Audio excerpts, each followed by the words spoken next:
with Prime Minister Netanyahu. Mayor, what are you looking forward to with Prime Minister Netanyahu's speech?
Ja, nee, maar ik ben een geest.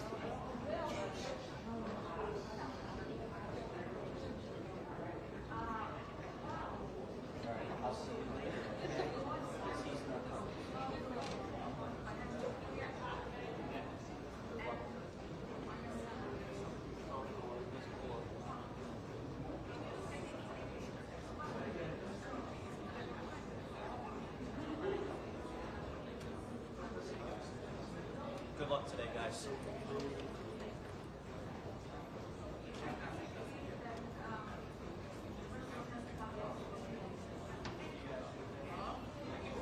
Hello?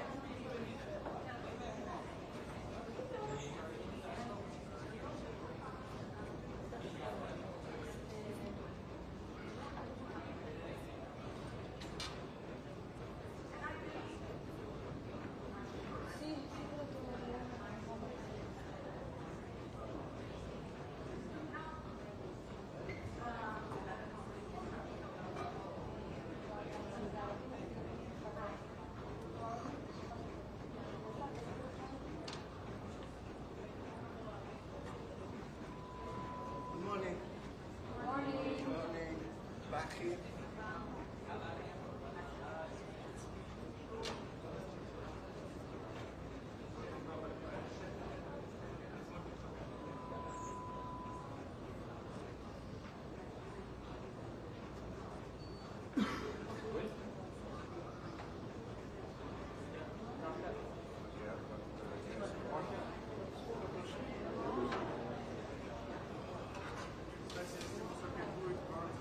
Czas.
Should I read it straight away? No, just gavel to check the seats. Harder. Order.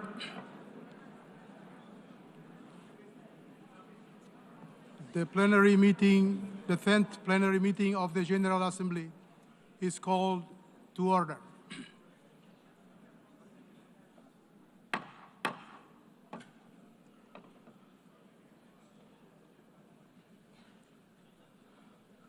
The Assembly will continue its consideration of Agenda Item 8 entitled General Debate. The Assembly will hear an address by His Excellency Benjamin Netanyahu, Prime Minister of the State of Israel.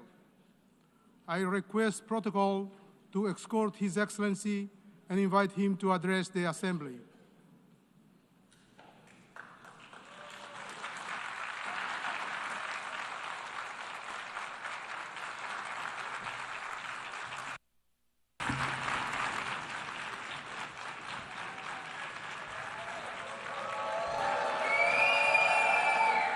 Please, order in the hall.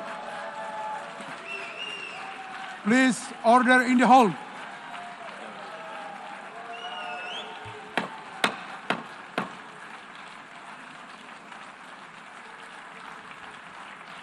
Please, order in the hall.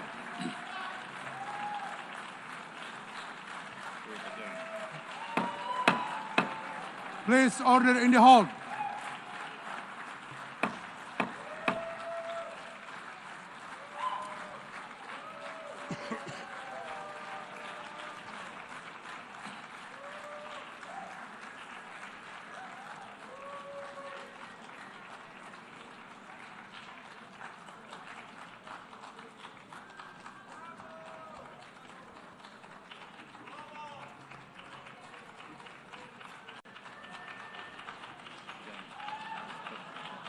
Please, order in the hall, and please be seated.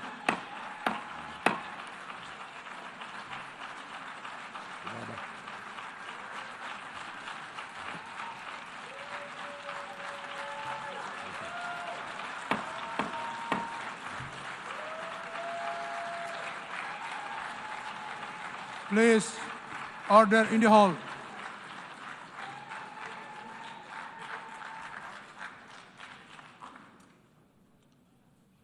Mr. President, the families of our dear hostages languishing in the dungeons of Gaza, ladies and gentlemen, last year I stood at this podium and I showed this map. It shows the curse of Iran's terror axis. This axis threatened the peace of the entire world. It threatened the stability of our region and the very existence of my country, Israel. Iran was rapidly developing a massive nuclear weapons program and a massive ballistic missile program. These were meant not only to destroy Israel, they were meant also to threaten the United States and blackmail nations everywhere. From Gaza, Yahya Sinwar dispatched waves of Hamas terrorists. They stormed into Israel on October 7th and committed acts of unspeakable savagery. From Lebanon, Hassan Nasrallah had launched thousands of missiles and rockets at our cities, terrorizing our citizens. In Syria, the murderous dictator Assad hosted Iran's forces, tightening a noose of death around our throats. In Yemen, the Houthis launched ballistic missiles at Israel while choking global trade at the mouth of the Red Sea. So what's happened over the past year? We've hammered the Houthis, including yesterday. We crushed the bulk of Hamas's terror machine. We crippled Hezbollah, taking out most of its leaders and much of its weapons arsenal. You remember those beepers, the pagers? We paged Hezbollah. And believe me, they got the message. And thousands of terrorists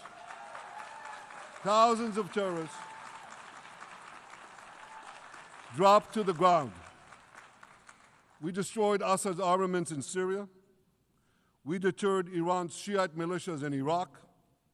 And most importantly, and above anything else that I could say to you or that we did in this past year, in this past decade, we devastated Iran's atomic weapons and ballistic missiles programs.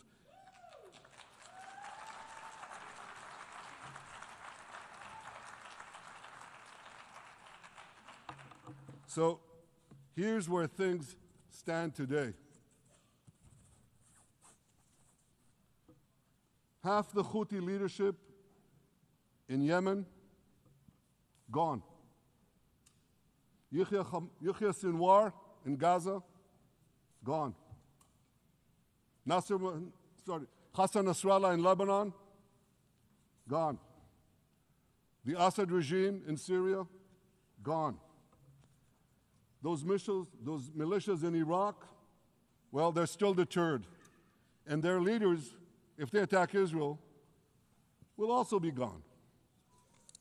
And for Iran's top military commanders and its top atomic bomb scientists, well, they're gone too.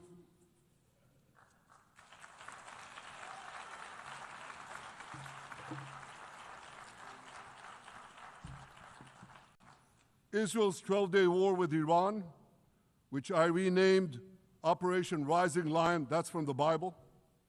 This 12-day war will go down in the annals of military history.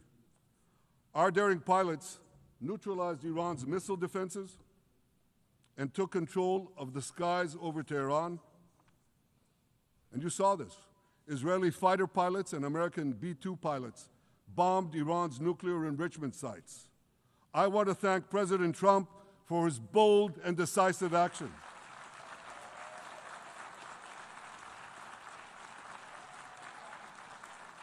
President Trump and I promised to prevent Iran from developing nuclear weapons, and we delivered on that promise.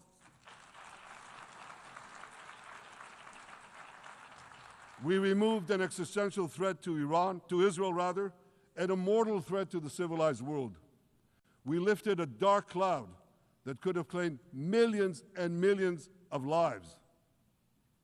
But, ladies and gentlemen, we must remain vigilant. We must remain absolutely clear-minded and vigilant. We must not allow Iran to rebuild its military nuclear capacities. Iran's stockpiles of enriched uranium, these stockpiles must be eliminated. And tomorrow, UN Security Council sanctions on Iran must be snapped back.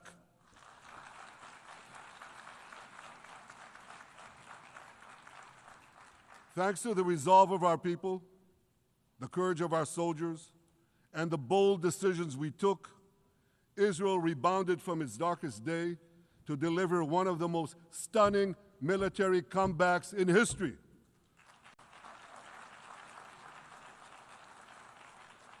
But we're not done yet. The final remnants of Hamas are holed up in Gaza City. They vow to repeat the atrocities of October 7th again and again and again, no matter how diminished their forces. That is why Israel must finish the job. That is why we want to do so as fast as possible.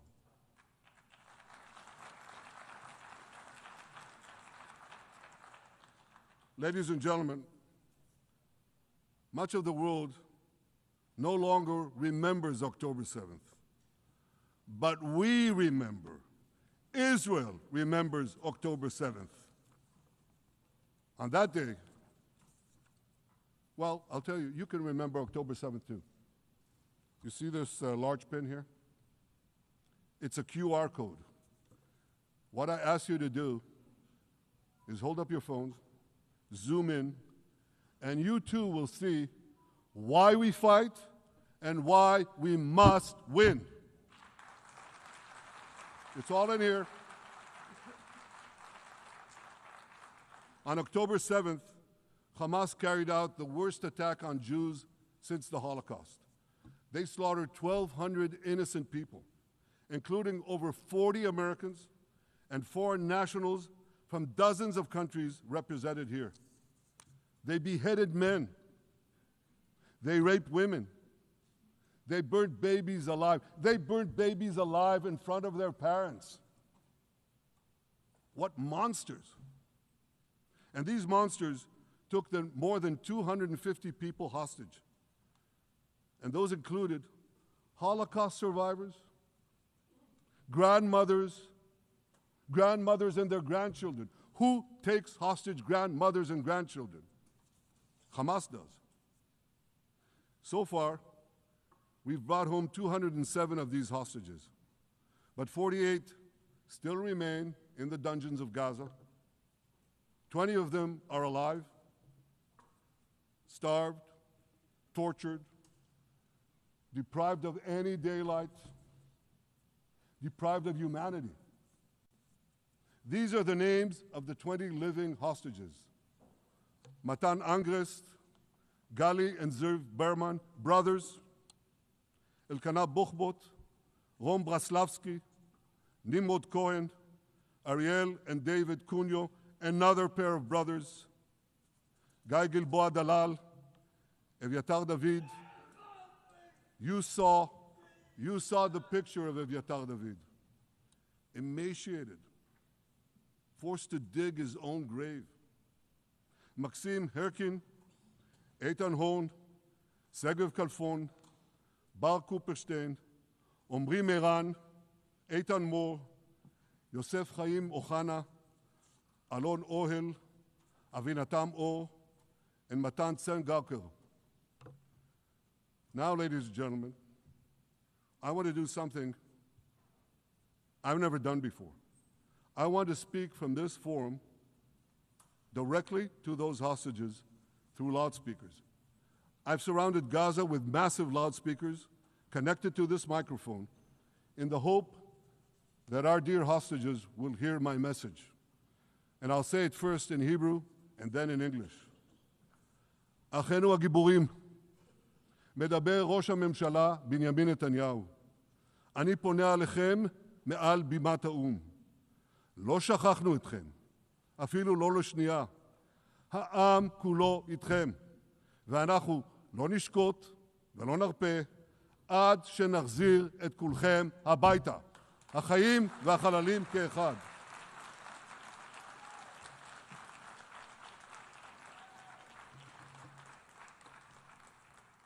Our brave heroes. This is Prime Minister Netanyahu speaking to you live from the United Nations. We have not forgotten you, not even for a second. The people of Israel are with you. We will not falter and we will not rest until we bring all of you home.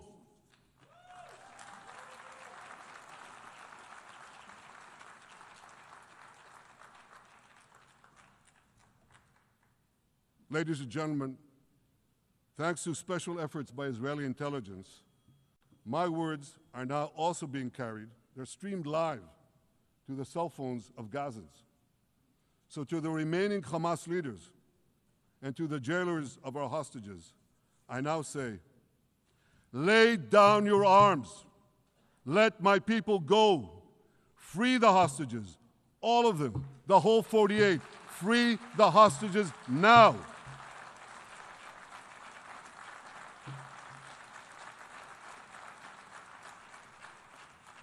If you do, you will live. If you don't, Israel will hunt you down.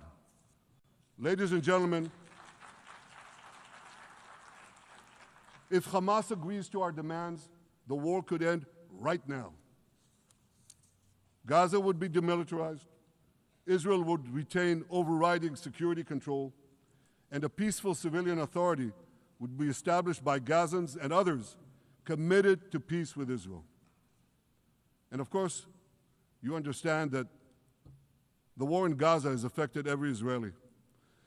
But I'm sure there are people in New York or in London or in Melbourne and elsewhere who are probably thinking, what does all of this have to do with me? And the answer is everything. Because our enemies are your enemies. So let's do something else. So first at the UN, let's do a pop quiz. And raise your hand if you know the answer. Here's the first question. Who shouts death to America? Is it A, Iran, B, Hamas, C, Hezbollah, D, the Houthis, or E, all of the above? All of the above. Correct, all of the above. Second question. Who has murdered Americans and Europeans in cold blood? Is it A, Al-Qaeda, B, Hamas, C, Hezbollah, D, Iran, or E, all of the above?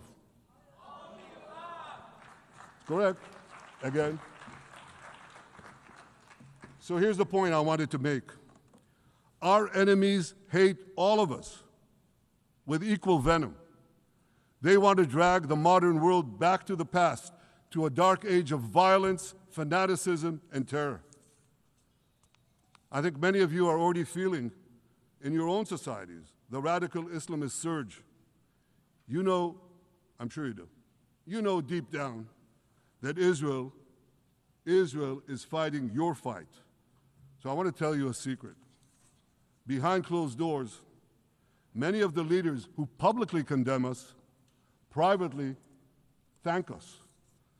They tell me how much they value Israel's superb intelligence services that have prevented time and again terrorist attacks in their capitals, time and again saving countless lives.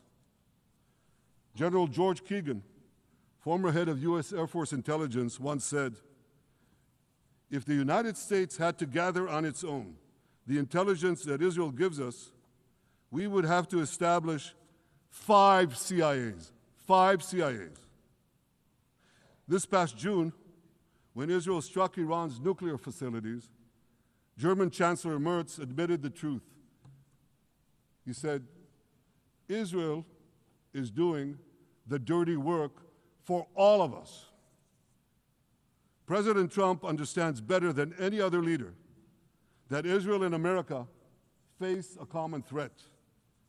He showed the world that when Iran and its proxies murder Americans, take Americans hostage, shout death to America, burn American flags, and try to assassinate the President of the United States, not once, but twice. He showed them there is a price to pay for all that.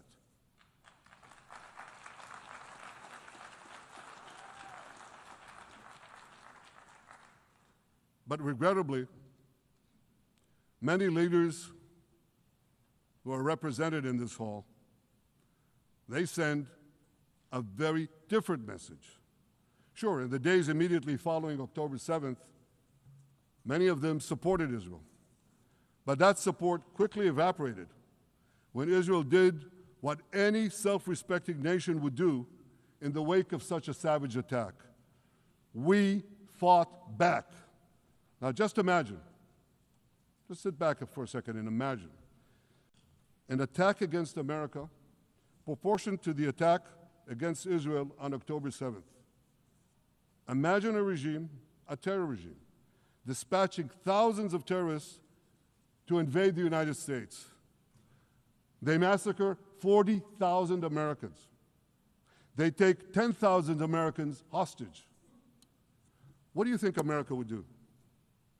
You think America would leave that regime standing? You don't think that. No way, not a chance. The United States would wipe out that terror regime and ensure that such savagery would never threaten America again. This is precisely what Israel is doing in Gaza. We're wiping out the terror regime of Hamas and ensuring that this savagery will never threaten Israel again. That's what we are doing. That's what any self-respecting government would do.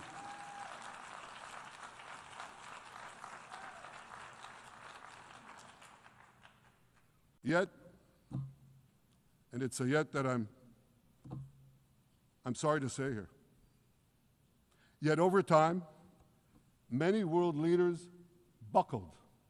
They buckled under the pressure of a biased media, radical Islamist constituencies, and anti-Semitic mobs.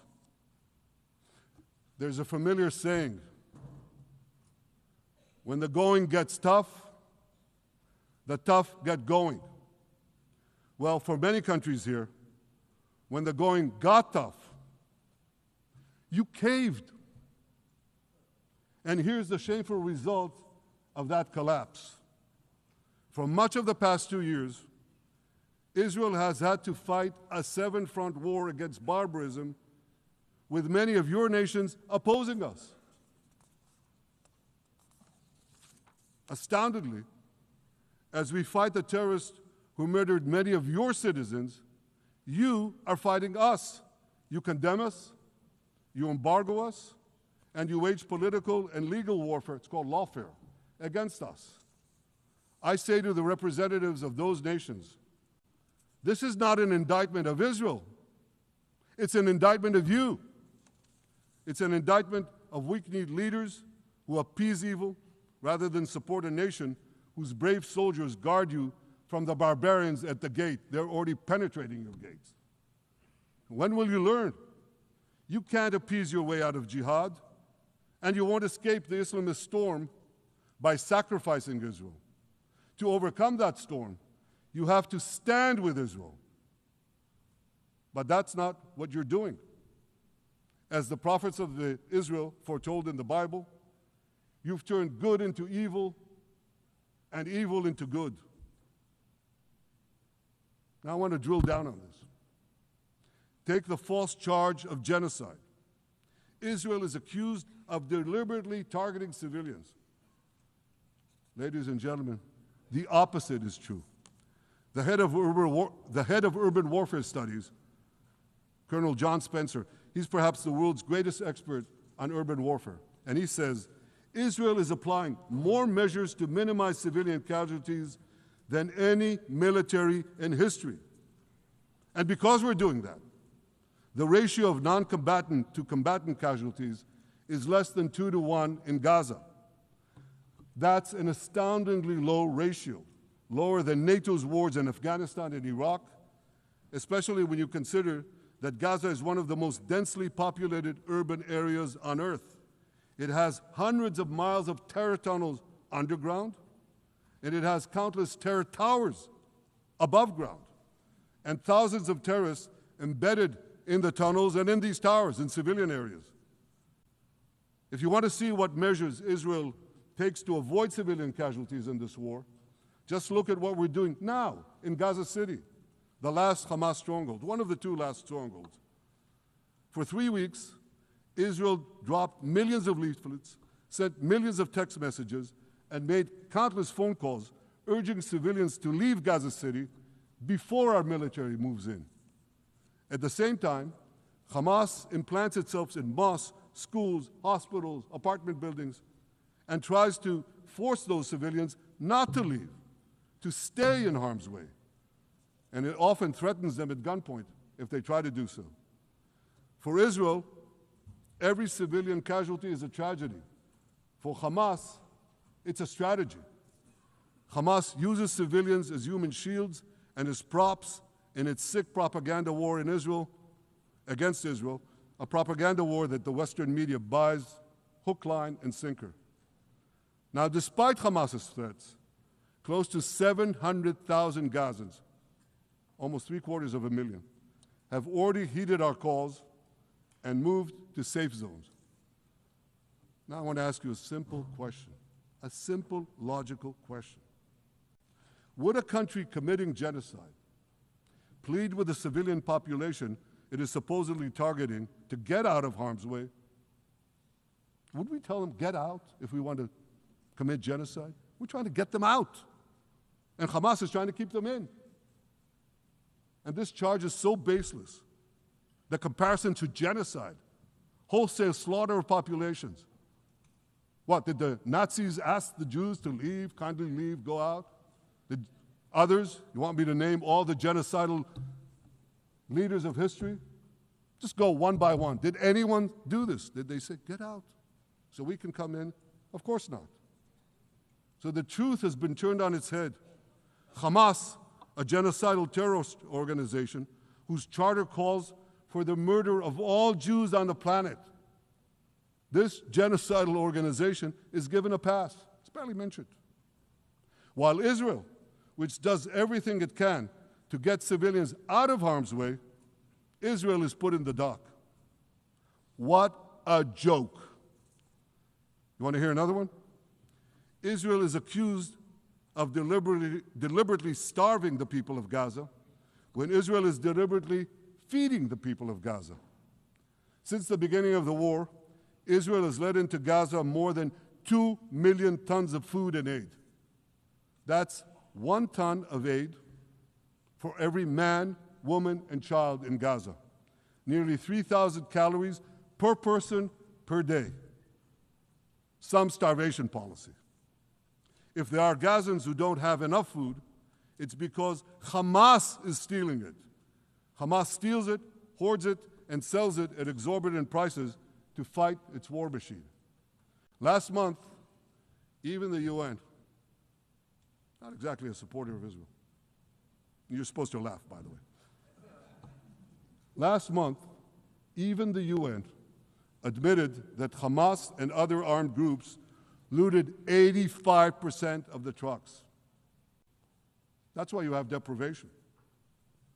Those who peddled the blood libels of genocide and starvation against Israel are no better than those who peddled blood libels against the Jews in the Middle Ages when they falsely accused us of poisoning wells, spreading plague, and using the blood of children to bake Passover matzahs. Anti-Semitism dies hard. In fact, it doesn't die at all. It just keeps coming back with its libelous lies, refurbished, regurgitated over and over again. And I want to tell you something else. These anti-Semitic lies, they have consequences. In recent months, Jews have been assaulted in Canada, Australia, Britain, France, the Netherlands, and elsewhere.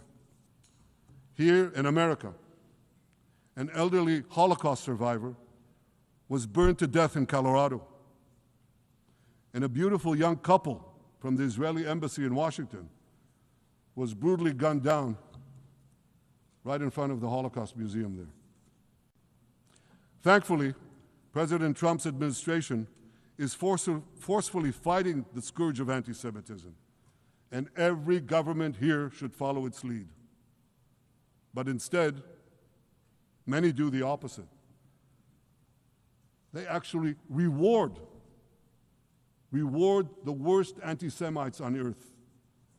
This week, the leaders of France, Britain, Australia, Canada, and other countries unconditionally recognized a Palestinian state. They did so after the horrors committed by Hamas on October 7th. Horrors praised on that day by nearly 90% of the Palestinian population. Now, let me say that again. Nearly 90% of Palestinians supported the attack on October 7th. It's not supported only, they celebrated it.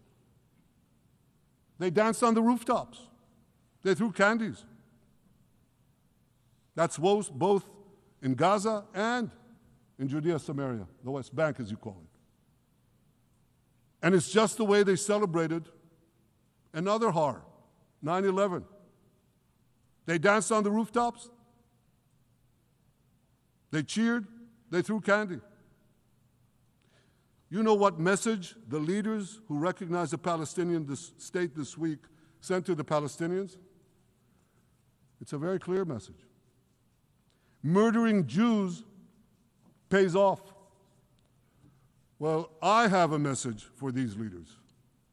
When the most savage terrorists on earth are effusively praising your decision, you didn't do something right.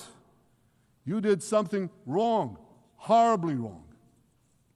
Your disgraceful decision will encourage terrorism against Jews and against innocent people everywhere. It will be a mark of shame on all of you.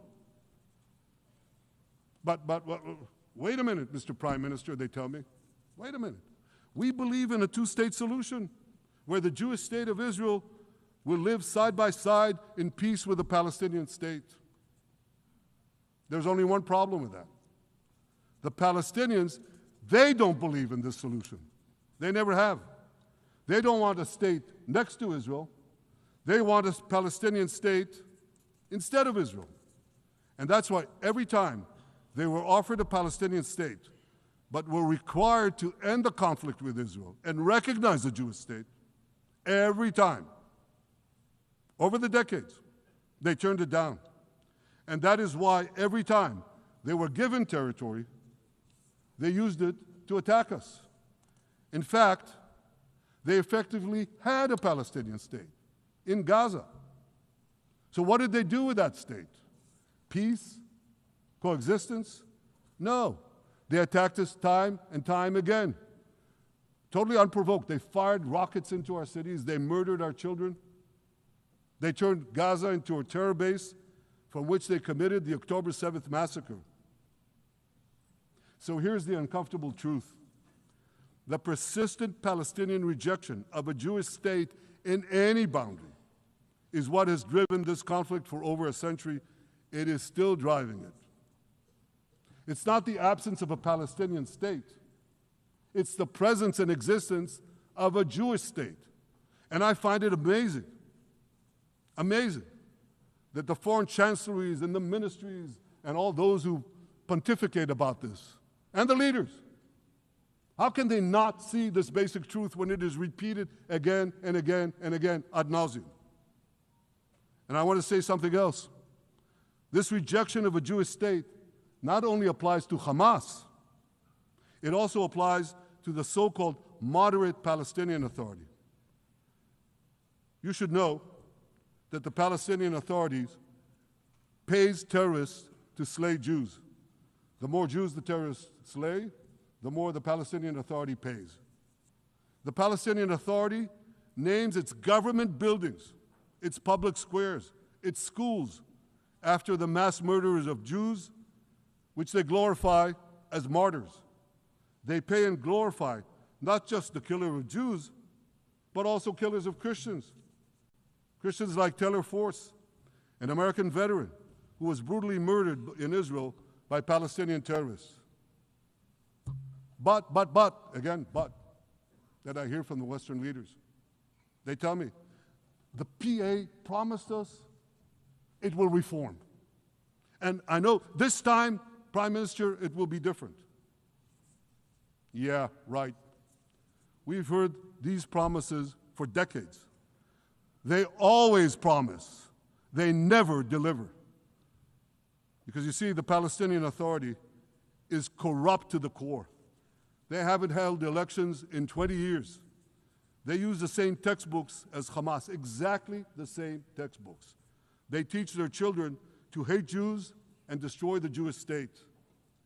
And Christians don't fare much better. When Bethlehem, the birthplace of Jesus, was under Israeli control, 80% of its residents were Christians.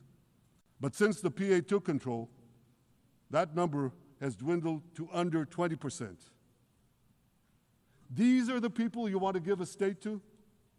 What you're doing is giving the ultimate reward to intolerant fanatics who perpetrated and supported the October 7th massacre.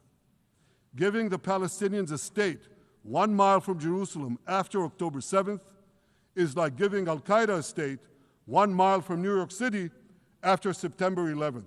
This is sheer madness. It's insane, and we won't do it.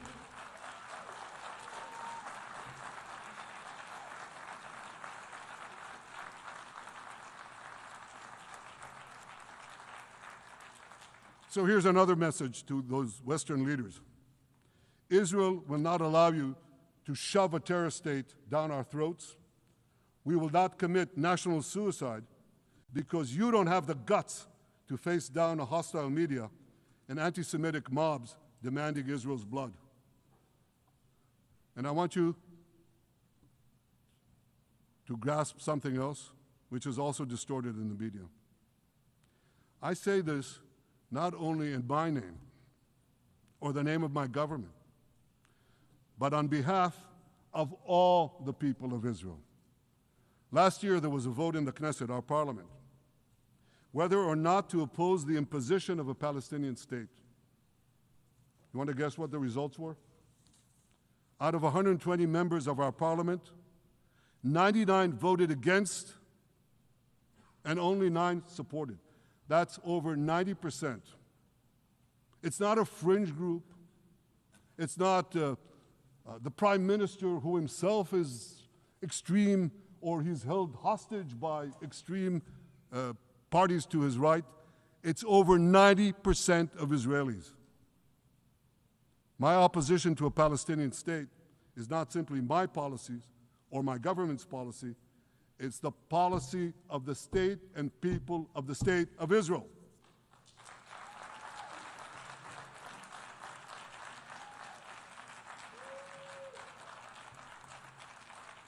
Western leaders may have buckled under the pressure. And I guarantee you one thing, Israel won't. Israel's victories over the Iranian... Thank you, I know you won't too, that's good. Israel's victories over the Iranian terror axis have opened up possibilities for peace that were unthinkable 2 years ago. Take Syria. For decades, the very idea of peace between Israel and Syria seemed unimaginable. Well, no more. Today, we have begun serious negotiations with the new Syrian government. I believe an agreement can be reached that respects Syria's sovereignty and protects both Israeli security and the security of the minorities in the region, including the Druze minority. From the founding of Israel, Jews and Druze have been brothers in arms. We have fought together, we've bled together, we built our lives together. When I was a young commander in Israel's Special Forces, my own life was saved by the invaluable advice given to me by a great friend, Salim Shufi, a heroic Druze IDF veteran. And that's why I couldn't sit idly by, nor could Israel sit idly by, while the Druze were being slaughtered by jihadists. And I instructed our forces to stop the massacre, which they promptly did. Peace between Israel and Lebanon is possible as well. I call on the Lebanese government to also begin direct negotiations with Israel. I commend it for its declared aim to disarm Hezbollah. But we need more than words. If Lebanon takes genuine and sustained action to disarm Hezbollah, I'm sure we can achieve a sustainable peace. Of course, until that happens, we will take whatever action we need to defend ourselves and to maintain the conditions of the ceasefire which was established in Lebanon.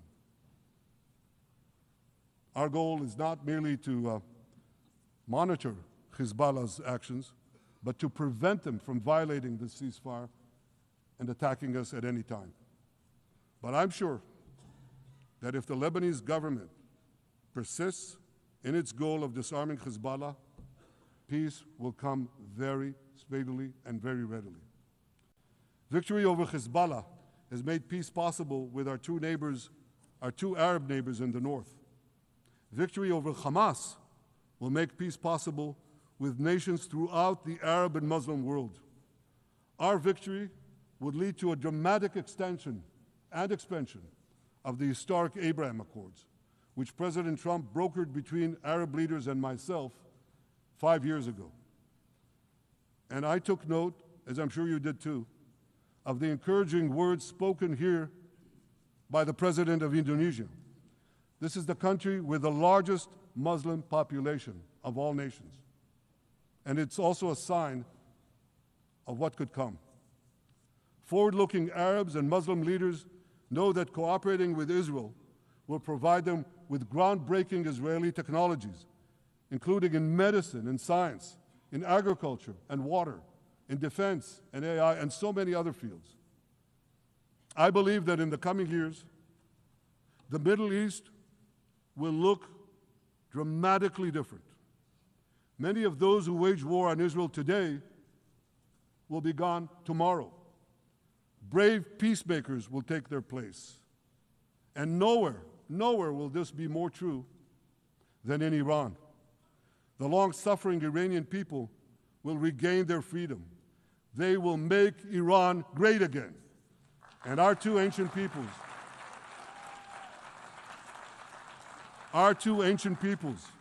the people of Israel and the people of Iran, will restore a friendship that will benefit the entire world. Ladies and gentlemen,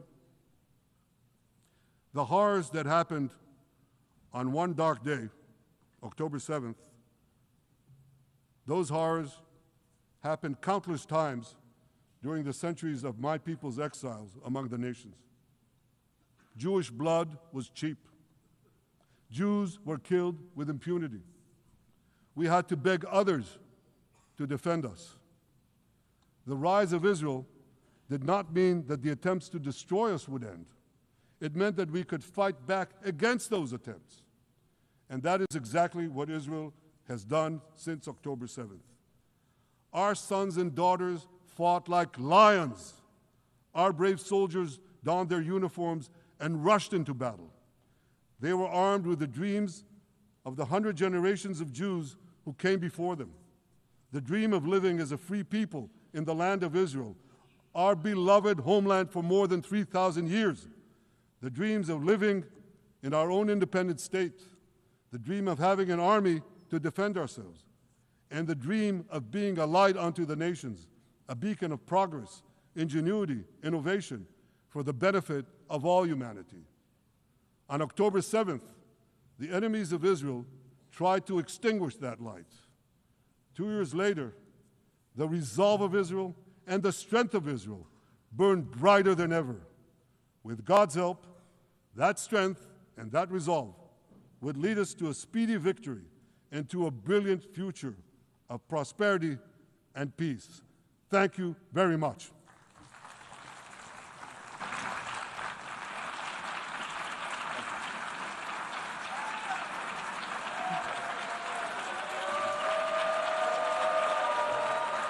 On behalf of the Assembly, I wish to thank the Prime Minister of the State of Israel.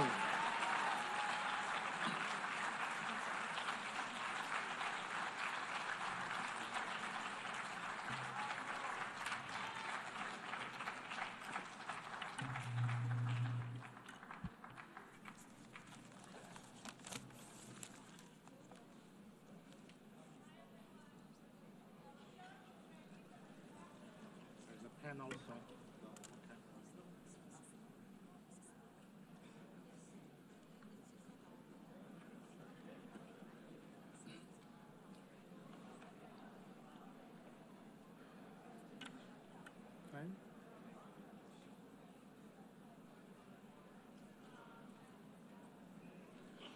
The Assembly will now hear an address by His Excellency Muhammad Shehbaz Sharif, Prime Minister of the Islamic Republic of Pakistan. I request protocol to escort His Excellency and invite him to address the Assembly.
Bismillahirrahmanirrahim. ليس البر أن تولوا وجوهكم قبل المشرق والمغرب ولكن البر من آمن بالله واليوم الآخر والملائكة والكتاب والنبيين وآتى المال على حبه ذوي القربى واليتامى والمساكين وابن السبيل والسائلين في الركاب وأقام الصلاة وآتى الزكاة والمؤفون بعهدهم إذا عاهدوا والصابرين في البأساء والضراء وحين البأس أولئك الذين صدقوا وأولئك المنفقون. Those who believe Madam in God are those who are on the side of good and not evil. President, Excellencies, ladies and gentlemen, Assalamu alaikum and a very good morning.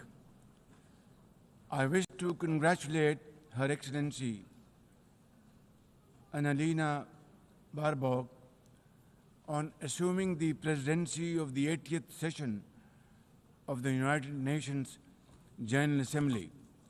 I also commend Secretary General Antonio Guterres for his bold leadership of the United Nations in testing times. Ladies and gentlemen, our world is more complex today than ever before.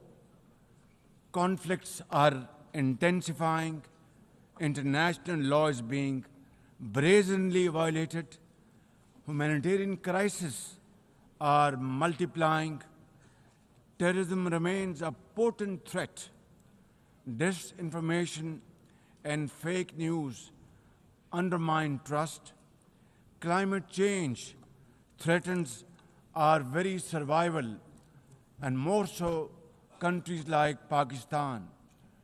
Today, multilateralism is no more an option, it is need of the hour.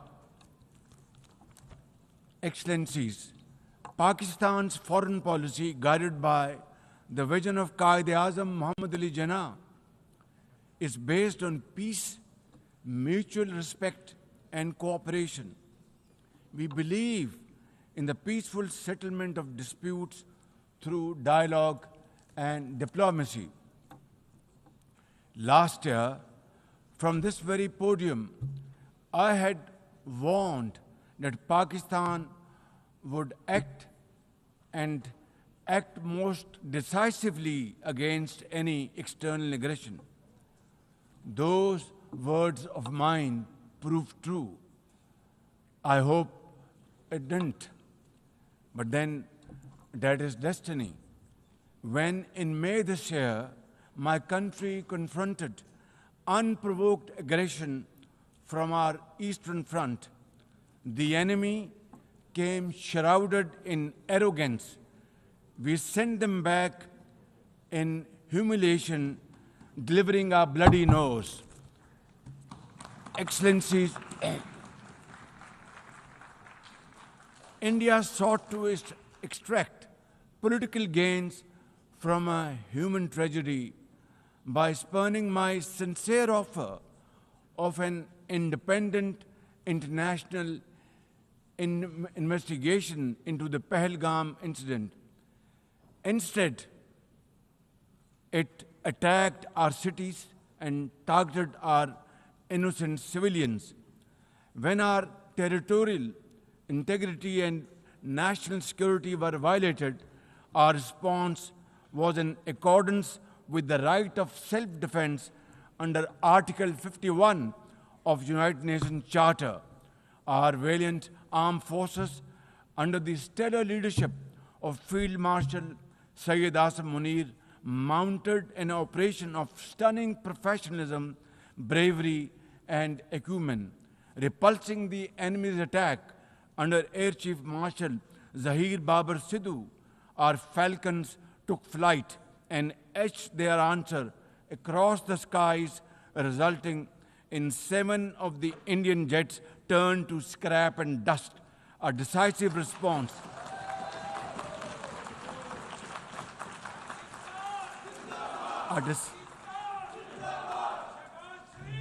a decisive response to the aggressor that will echo through the annals of history. To the fearless architects of this victory, to every officer and soldier, heirs of our martyrs, their names are forever engraved in glory. To the mothers of our martyrs, their courage guides our path forward, and their sacrifice shall never be in vain, inshallah, God willing. And to every Pakistani, you stood as one unbreakable wall, a bunyanum marsus. Excellencies, though in a position of strength, Pakistan agreed to a ceasefire facilitated by President Donald Trump's bold and visionary leadership. We express our deep appreciation to him and his team for their active role in bringing about the ceasefire. President Trump's efforts for peace helped avert a more threatening war in South Asia. Had he not intervened timely and decisively, the consequences of a full-fledged war would have been catastrophic. Who would have lived to tell what happened? And therefore, in recognition of President Trump's wonderful and outstanding contribution to promote peace in our part of the world, Pakistan nominated him for Nobel Peace Prize. And I think this is the least we could do for his love for peace, and I think truly he's a man of peace. Ladies and gentlemen, we're also grateful to our friends and partners, including China, Turkey, Saudi Arabia, Qatar, Azerbaijan, Iran, UAE, and of course, UN Secretary General for extending their diplomatic support to Pakistan at this crucial time. Excellencies, we have won the war, and now we seek to win peace in our part of the world. And this is my most sincere and serious offer before this August Assembly of the World Nations. Pakistan stands ready for a composite, comprehensive, and result-oriented dialogue with India on all outstanding issues. South Asia requires, ladies and gentlemen, proactive rather than provocative leadership. India's unilateral and illegal attempt to hold the Indus Water Treaty in abeyance defies the provisions of the treaty itself, as well as the norms of international law. Pakistan has made it abundantly clear, and let there be no doubt once again in anybody's mind, as I said last year in this hall, from this podium, we will definitely and ardently defend, inshallah, the inseparable right of our 240 million people on these waters. To us, any violation of this Indus Treaty represents an act of war. Ladies and gentlemen, through this august House, I wish to assure the Kashmiri people that I stand with them. The people of Pakistan stand with them. And one day soon, inshallah, India's tyranny in Kashmir will come to a grinding halt. Kashmir will gain its fundamental right to self-determination through an impartial plebiscite under the auspices of this very organization, United Nations. Excellencies, the plight of the Palestinian people is one of the most heart-wrenching tragedies of our times. This prolonged injustice is a stain on the global conscience and our collective moral failure. For nearly 80 years, the Palestinians have courageously endured Israel's brutal occupation of their homeland. In the West Bank, each passing day brings new brutality, illegal settlers who terrorize and kill with impunity, and nobody can challenge them and question them. And in Gaza, Israel's genocidal onslaught has unleashed unspeakable terror upon women and children in a manner we have not witnessed in annals of history. In blind pursuit of its nefarious goals, the Israeli leadership has unleashed a shameful campaign against the innocent Palestinians, which history will always remember as one of its darkest chapters. But speak we must, Madam President, we must speak and speak loud and clear. Our words are too little, too late for Hind Rajab, a child, nay, a little baby. We have all heard her trembling voice on that phone call, which little Hind made as she struggled to stay alive under Israeli onslaught and atrocities. Can you imagine that little girl, Hind Rajab, as if she was our daughter? Can you imagine not having the compassion to spare her life? My agony and the agony of the entire Muslim Ummah, indeed, I think, the agony of all the nations on the planet is that we failed Hind Rajab, and she will not forgive us in this world and the world hereafter. As they say, ladies and gentlemen, the smallest coffins are the heaviest to carry. I, for one, would know, for I too carried the tiny coffin of a 7-year-old Irtiza Abbas during the recent confrontation with India. He was only 6 years old. Therefore, we cannot and we must not fail these children of Gaza or any child anywhere in the world. We must find a path to a ceasefire now and just now. Pakistan firmly supports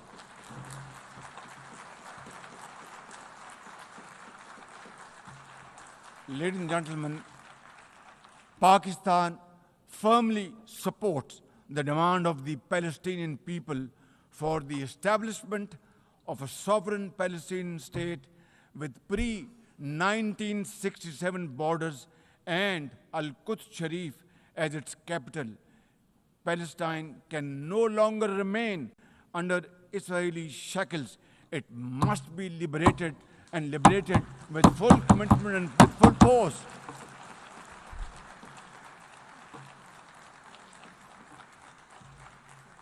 Excellencies, as far as Pakistan is concerned, we were among the first to recognize Palestinian statehood in 1988. And now we welcome the recognition of the state of Palestine by a number of countries recently around the globe, and urge others to also follow suit, because time and tide wait for none.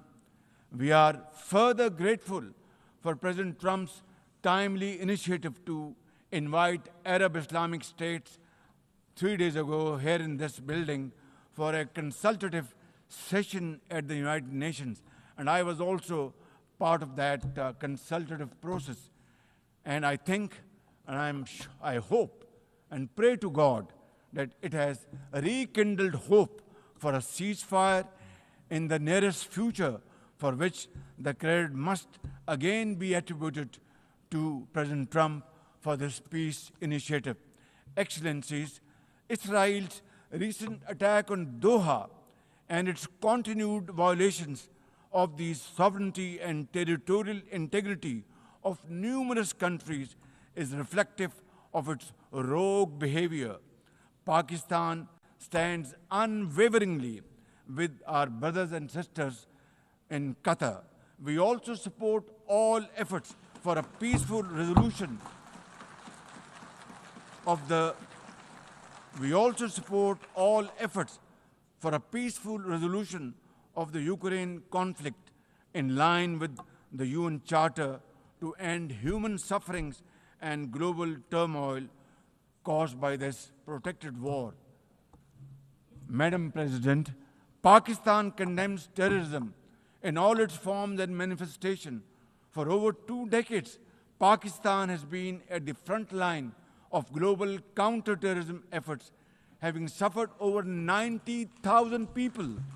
We lost 90,000 people of our country, babies, children, mothers, sisters, brothers, elderly people, doctors, engineers, and also suffered economic loss of $150 billion. Please tell me, put your hand on your heart, that what can be a bigger manifestation of our commitment to fight terrorism and erase it not only from the face of Pakistan, but from the face of this global world. And I believe a man killed in New York is a man killed in Lahore, a man killed in Islamabad is a man killed in London. It's a global village. So I think unless and until terrorism is defeated hands down, this world will not be a peaceful place to live. And for that, Pakistan's sacrifices are probably the biggest around the globe. It must be respected and appreciated because we are a bulwark. Had these terrorists not been encountered by us, they would have been roaming on the streets of New York and London and God knows Far East. So I think this is our humble contribution, not only for the people of Pakistan, but the people all over the world. Today we face externally sponsored terrorism, particularly from foreign-funded groups such as the TTP, Fitna al-Khawarij, Fitna al-Hindustan, BLA, and its Majid Brigade. Operating from Afghan soil, these groups are responsible for some of the most heinous attacks inside Pakistan, including the dastardly Jafar Express train incident earlier this year, the train was hijacked and 400 people were kept for days and weeks. And mercifully, by Allah Almighty's grace, our armed forces and law enforcing agencies were able to recover them. Now, as an immediate neighbor and a brotherly country of Afghanistan, Pakistan has a direct stake in a peaceful Afghanistan. We believe that the key to development and prosperity lies in regional stability and connectivity. Pakistan continues to engage with all partners to extend humanitarian assistance, promote economic recovery, and encourage inclusive political framework in Afghanistan. The interim Afghan government must, however, uphold human rights, including women's rights. Above all, we expect that Afghan interim government to take effective action against terrorist groups and to ensure that Afghan soil is not used for terrorism against any country. Ladies and gentlemen, there must be no space for hate speech, discrimination, or violence against any person or against any religion. Hate-driven ideologies such as India's Hindutva-driven extremism pose a danger to the entire world. While there is growing recognition of the dangers posed by Islamophobia, the imperative of effectively combating this menace can hardly be overemphasized. Pakistan welcomes the appointment of a UN Special Envoy to combat this scourge. Ladies and gentlemen, while we are confronted with the climate crisis, it demands the most urgent collective action. In 2022, Pakistan faced massive floods of humongous proportions that caused huge losses amounting to $34 billion and many valuable lives lost. This year again, we are dealing with another mega flood with thousands of villages washed away from the face of the earth, millions of people displaced, more than 1,000 killed, and billions of dollars of crop, livestock, and property washed away, lost to flood waters. Our nation stands united in these testing times, and we are dealing with this natural calamity with remarkable resilience by the grace of God. I have declared a climate emergency to cope with this challenge. The catastrophic floods of 2022 and 2025 this year are glaring examples of loss and damage caused due to climate change. Pakistan, to the contrary, my honorable guests in this hall and through the cameras around the globe, Pakistan contributes less than 1% of global emissions annually, yet it continues to face the relentless brunt and muddy waves of climate change. And then we are told to borrow loans and add on to our debt, huge debt pillars we have over the period of time. This is not fairness. This is not equality. This is not justice. This is not fair play. How can you expect a country which is a developing country facing humongous flood challenges every year due to climate change and no fault of ours, and yet we are told to borrow more loans? I think borrowing loan would be destroying your economy. We will be better off than not borrowing loan and standing on our own feet, working hard, tirelessly, blood and sweat, and we will, inshallah, make Pakistan a great country, inshallah. Ladies and gentlemen, while we deal with climate change, I bear good tidings on the domestic economic front. Socio-economic development and the welfare of our people are among my government's foremost priorities.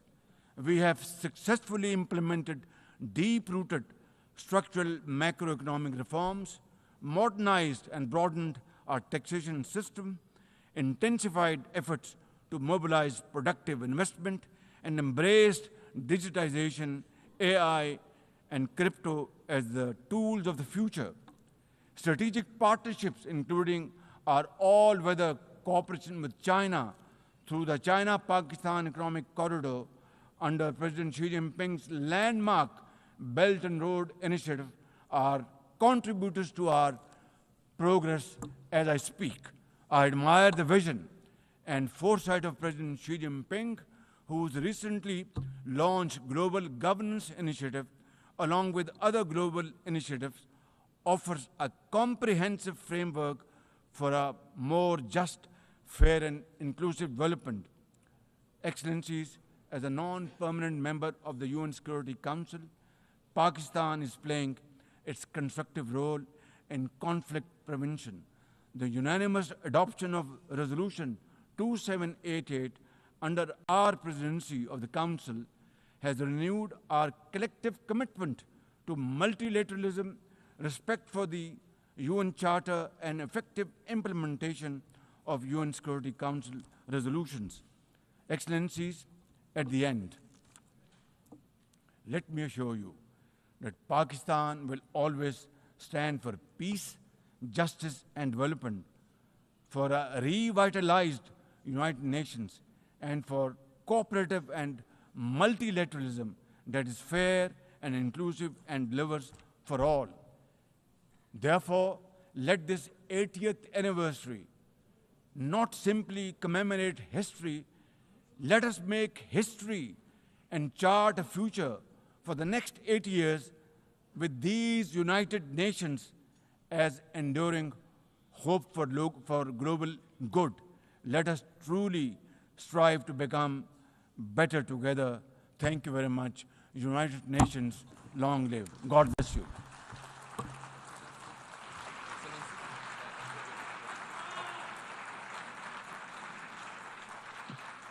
On behalf of the Assembly, I wish to thank the Prime Minister of the Islamic Republic of Pakistan.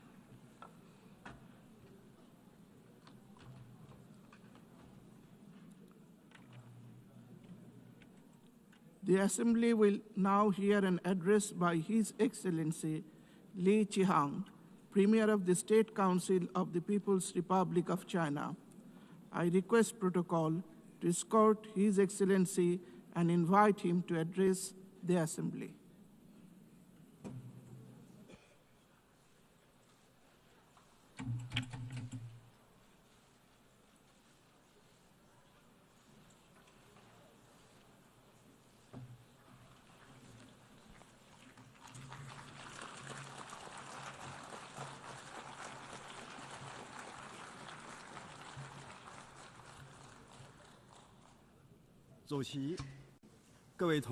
Mr. President, colleagues, ladies and gentlemen, this year marks the 80th anniversary of the victory of the World Anti-Fascist War. It is also the 80th anniversary of the founding of the United Nations. 80 years ago, fascism was defeated in fearless battles by countless heroic men and women around the world.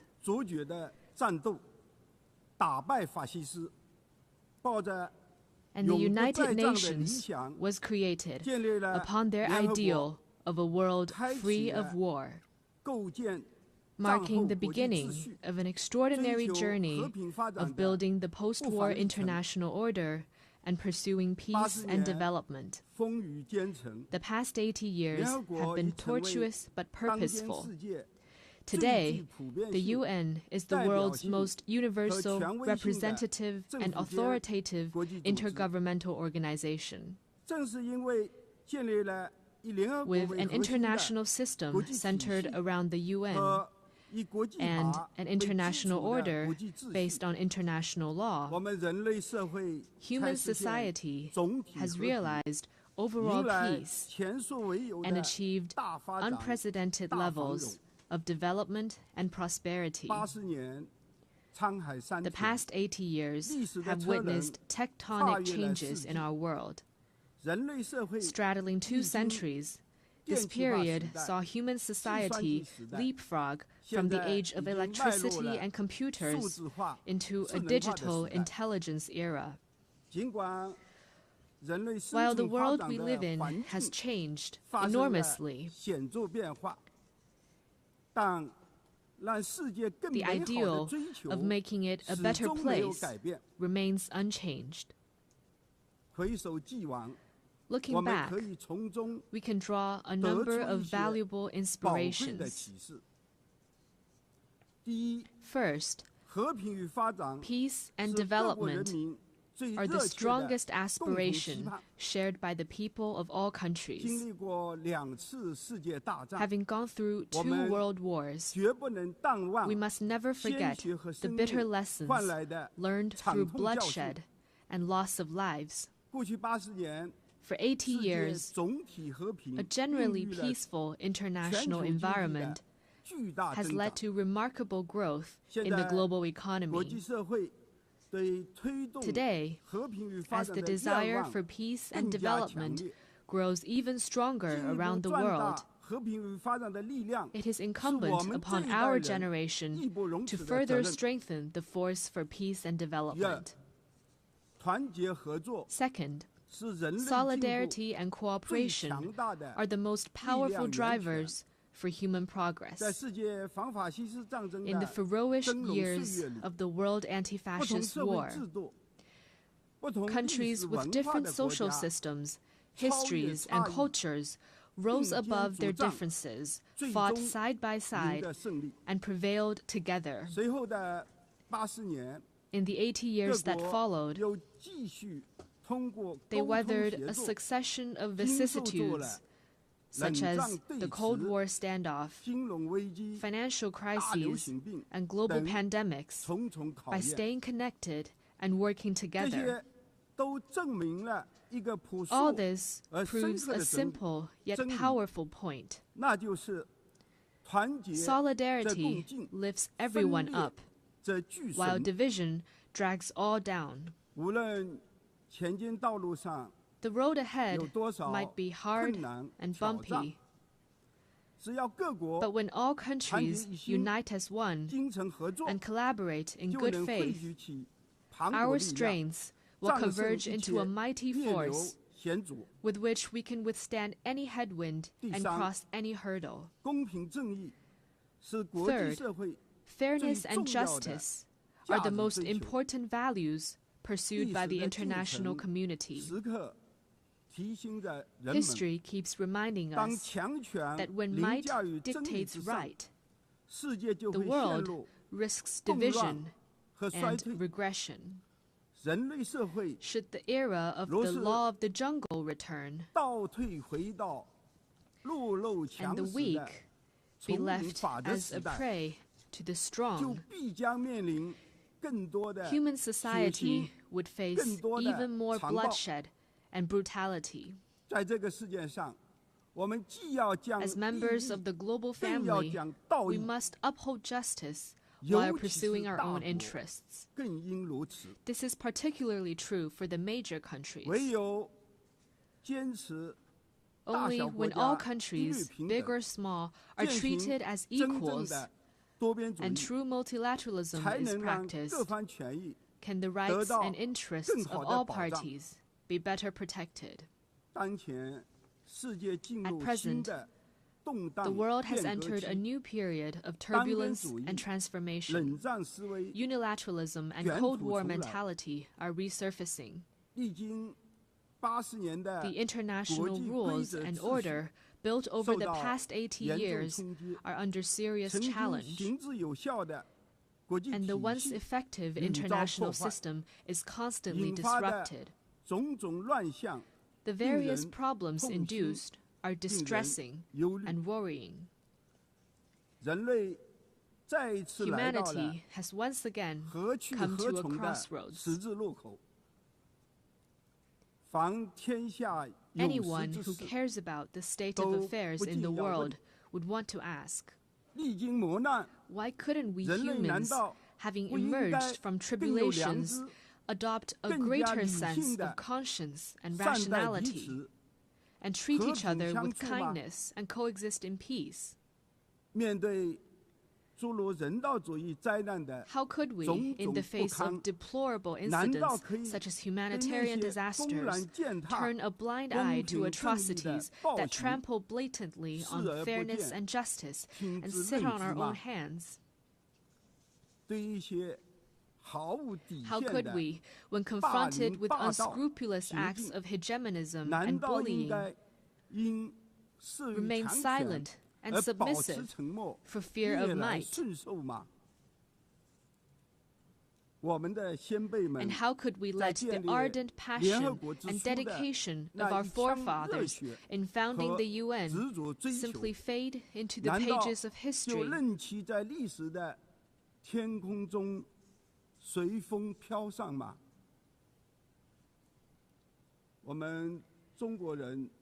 We Chinese people often say, never forget why you started, and you can accomplish your mission. Arriving at the UN headquarters this time, I saw over 190 national flags lined up in front of the building and fluttering in the breeze. I saw the sculptures, let us beat swords into plowshares, and non-violence, with their time-tested message ever so loud.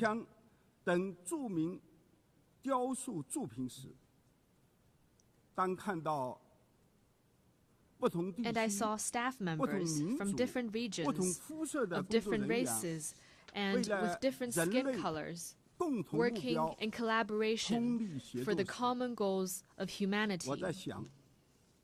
What I saw got me thinking. Those people, objects, and scenes that embody peace, progress, and development are exactly why we choose to commemorate victory. They are also what inspires us to forge ahead, hand in hand. While we may not be able to go back in time and relive the victory, we can definitely create a better future together.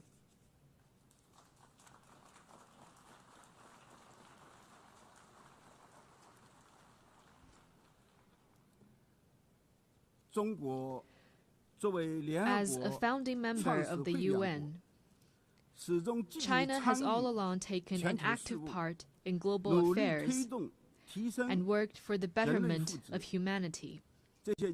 Over the years, President Xi Jinping has put forward the vision of building a community with a shared future for humanity, the Global Development Initiative, the Global Security Initiative, the Global Civilization Initiative, and the Global Governance Initiative, sharing China's wisdom and solution for navigating global transformations and overcoming pressing challenges. In particular, the Global Governance Initiative, proposed at the Shanghai Cooperation Organization Tianjin Summit at the beginning of this month, underscores the principles of adhering to sovereign equality, abiding by international rule of law, practicing multilateralism, advocating the people-centered approach, and focusing on taking real actions. It points the right direction and provides an important pathway for building a more just and equitable global governance system.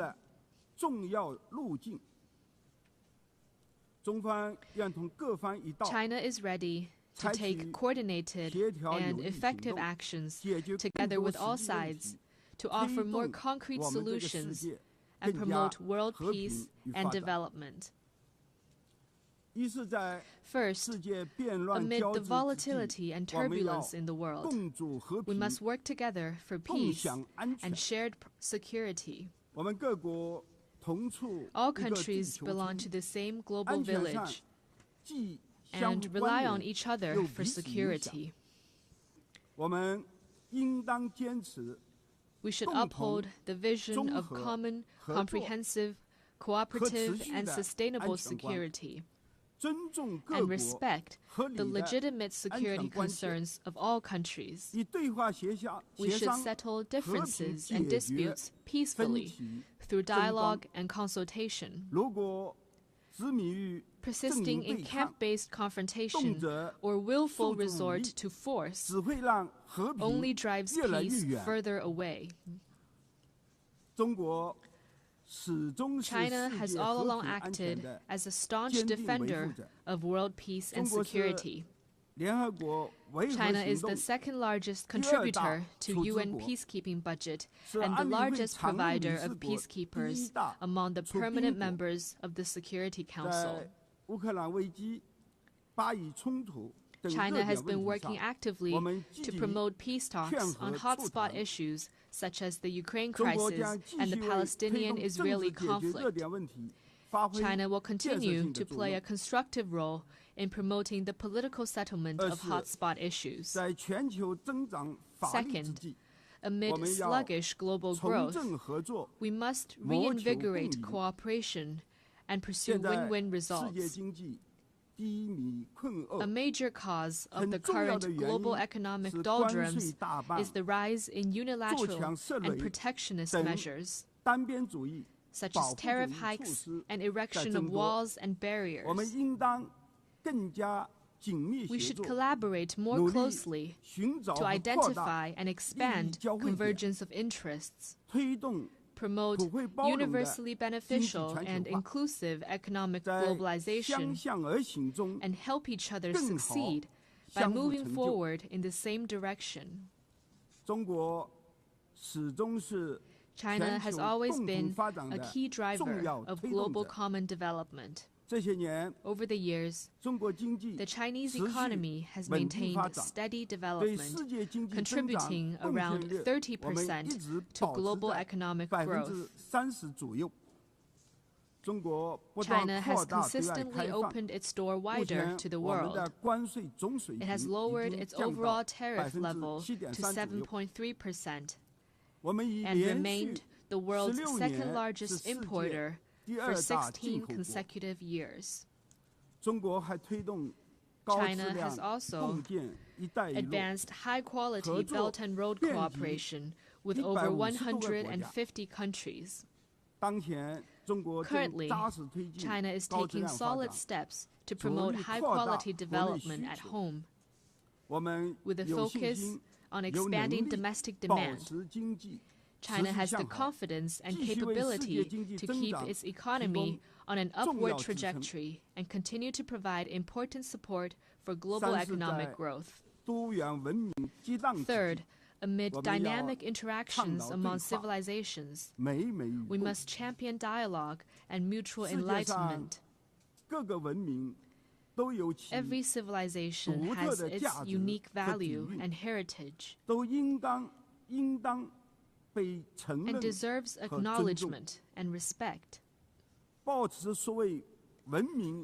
Obsession with so-called civilizational superiority or ideology-based circles only breeds more division and confrontation. Adopting an inclusive attitude and engaging in exchange and mutual learning is a sure way to build more consensus and collective strength. China has all along engaged in active civilizational exchange and mutual learning. Over the next 5 years, China will carry out 50 development cooperation programs in the field of culture and civilization for fellow developing countries, and host 200 thematic training and seminar programs, contributing its part to inter-civilizational dialogue and the progress of civilizations. Fourth, amid emerging challenges, we must respond with concrete efforts and protect our shared home. Climate change is a major challenge confronting all of us. We should uphold the principle of common but differentiated responsibilities, promote the effective implementation of the Paris Agreement, and enhance international collaboration on the green economy. In recent years, technologies such as artificial intelligence, network communications, and biomanufacturing have advanced rapidly. Along with the benefits, they also bring potential risks. We should adhere to the principles of people-centered development, technology for good, and equitable benefits, improve relevant governance rules at a faster pace, and strengthen global governance cooperation, so that technological progress could bring real benefits to humanity in a better way. China has always been a responsible stakeholder in addressing global challenges. Committed to green and low-carbon development, China has established the world's largest and fastest-growing renewable energy system, built the most extensive and complete new energy industrial chain, and announced China's 2035 nationally determined contributions that cover all economic sectors and all greenhouse gases. China has proposed the Global AI Governance Initiative and advocated the establishment of a World AI Cooperation Organization. This time during the 80th session, China will present to the UN the lunar soil samples collected by Chang'e 6 from the far side of the moon.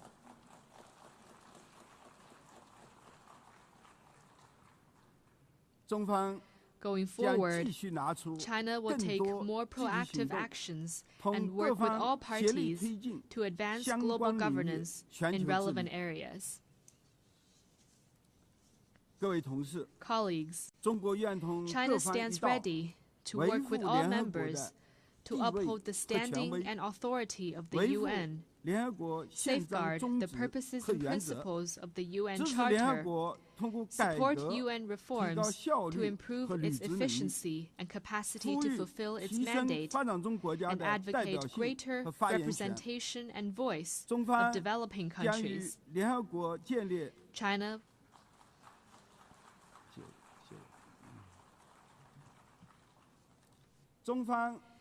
China will work with the UN to set up a China-UN Global South-South Development Facility and provided with $10 million in budgetary support.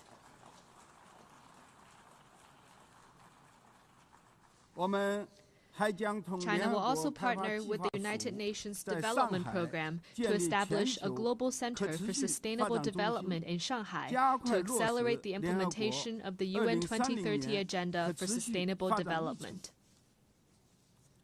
The tide of history surges forward, and the Great Way remains smooth and steadfast. Going forward, China will continue doing its best to contribute to global peace and development.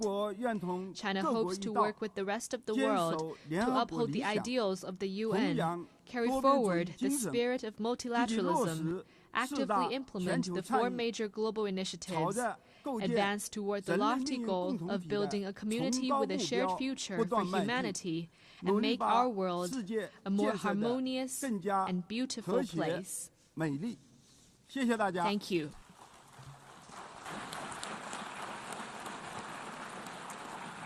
On behalf of the Assembly, I wish to thank the Premier of the State Council of the People's Republic of China.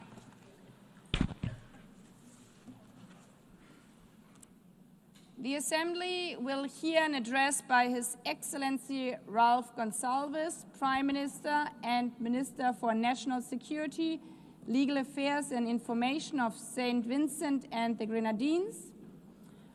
I request protocol to escort His Excellency and invite him to address the Assembly.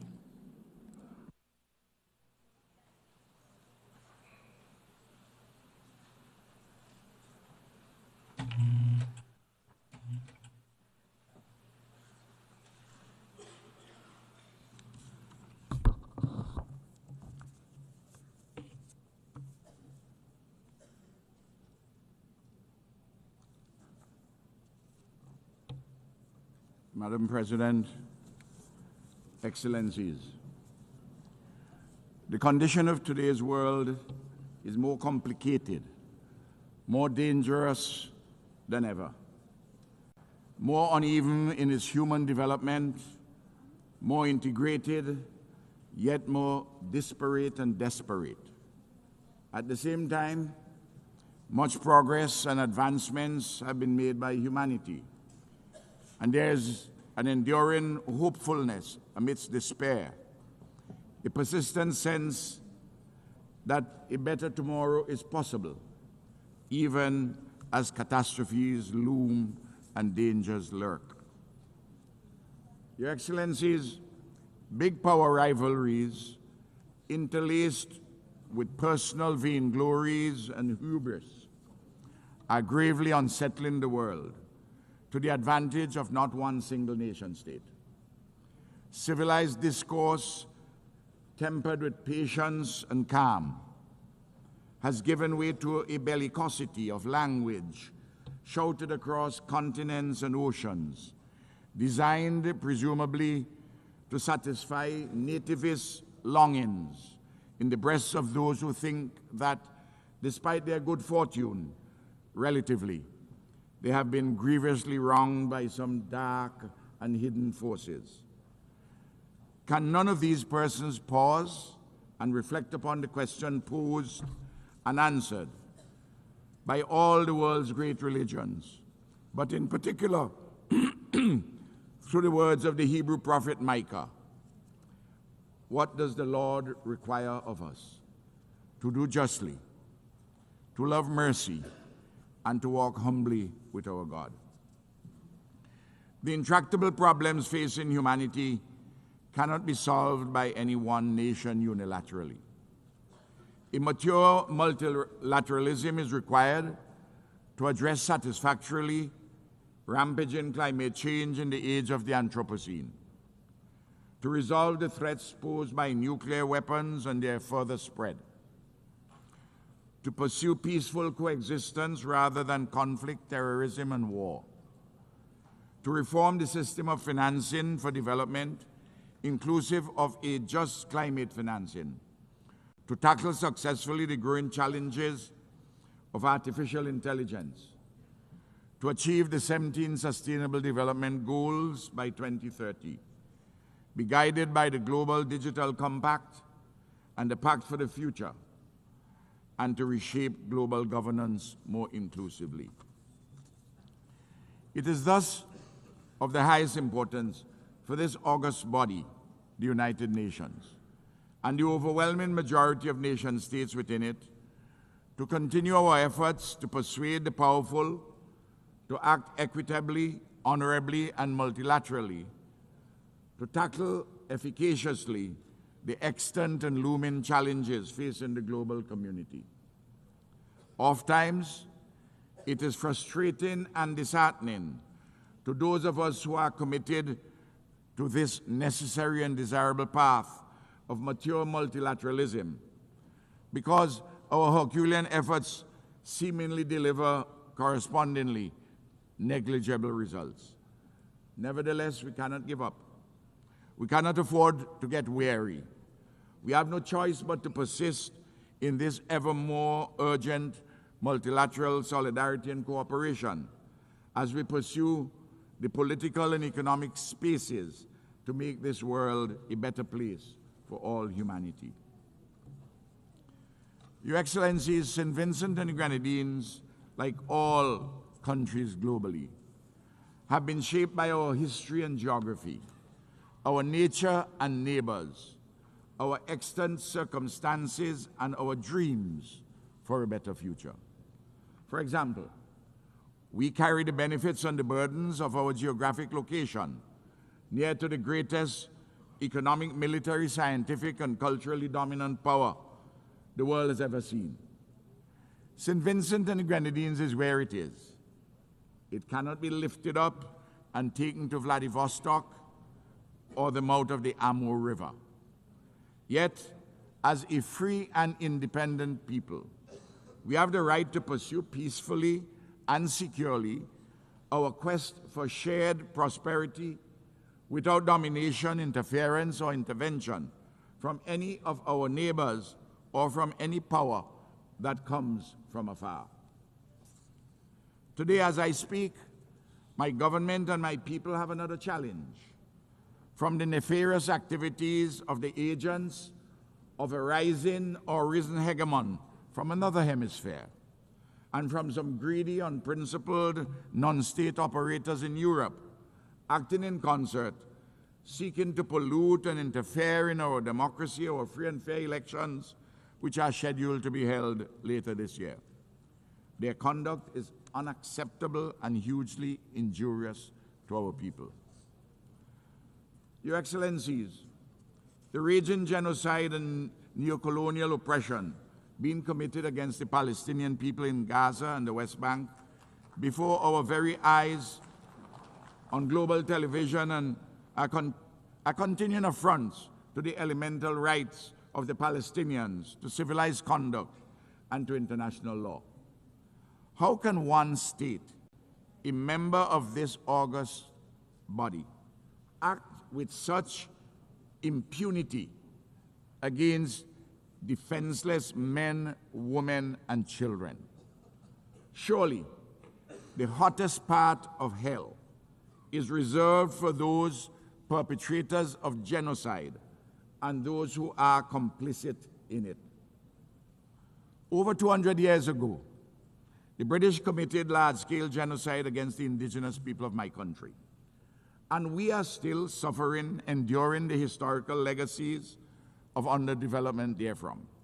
Similarly, the genocidal enslavement of African bodies in our Caribbean, in our hemisphere. It will take centuries for the pain, suffering, and legacies of the current genocide of the Palestinians to be repaired. We in the Caribbean are today demanding justly reparations for native genocide and the enslavement of African bodies, which occurred centuries ago. This tragedy, this madness that has been unfolding unabated in Palestine must stop.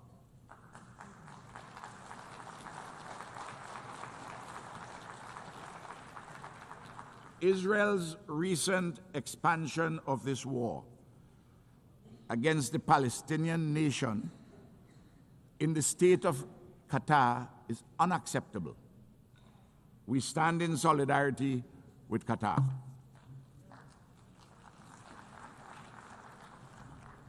Your Excellencies, St. Vincent and Grenadines calls urgently for a lasting peace across the Taiwan Straits and the participation of Taiwan in the specialized agencies of the United Nations.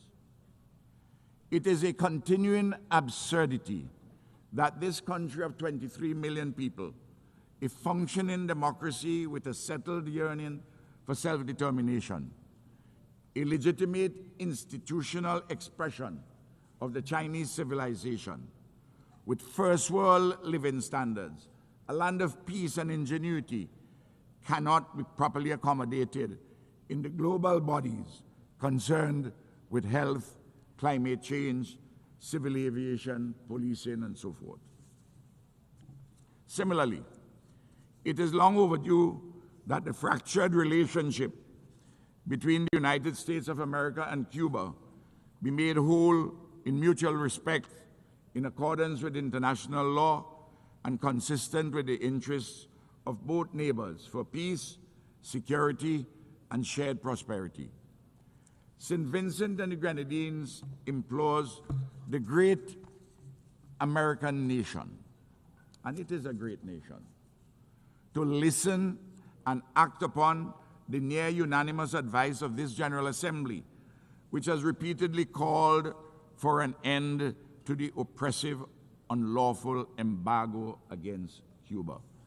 I am calling for a mature conversation between the United States of America and Cuba. Likewise, the recent ramping up of tensions between the USA and the Bolivarian Republic of Venezuela is most unhelpful to peace and stability in our Caribbean and Latin America. St. Vincent and the Grenadines calls for the scaling back of actions and rhetoric which are so inimical to cordial neighborly relations. In particular, we find the foreign militarization of the waters around Venezuela exceedingly troubling. Repeatedly, the countries of the Caribbean and Latin America have unanimously declared our area a zone of peace. We urge our American friends to abide by this declaration. By all means, let us cooperate in combating drug trafficking and allied transnational criminal activities. But a unilateral militarization is decidedly not the way to go.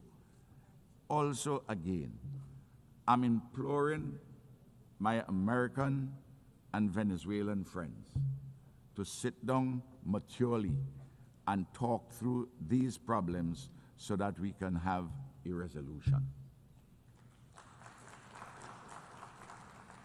In Haiti, matters political, economic, and social continue to deteriorate. Gang violence continues unabated, and a veritable Hobbesian state of nature exists in which life is nasty, brutish, and short. Haiti's political and economic elites have been found wanting, but it is true, too, that the international community with the means to assist has not as yet summoned up the will to do so.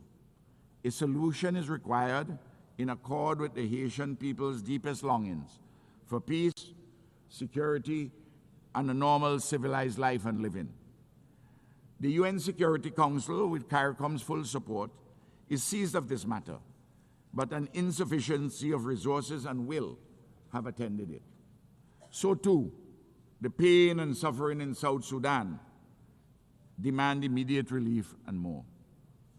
Your Excellencies, in November this year, the Conference of Parties under the United Nations Framework Convention on Climate Change gathered once more, on this occasion in the great nation of Brazil.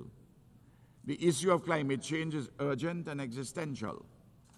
The science is clear, and there has been a growing, even overwhelming global consensus as to what is required to be done. But sadly, some powerful and other influential countries are backsliding and reneging on their earlier commitments.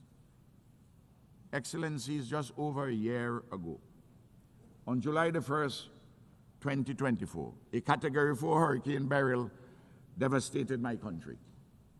Lives were lost, and damage and loss amounting to 1/3 of our gross domestic product was incurred. In particular, 20% of our houses were either severely damaged or destroyed. We have been rebuilding and recovering stronger and better than ever.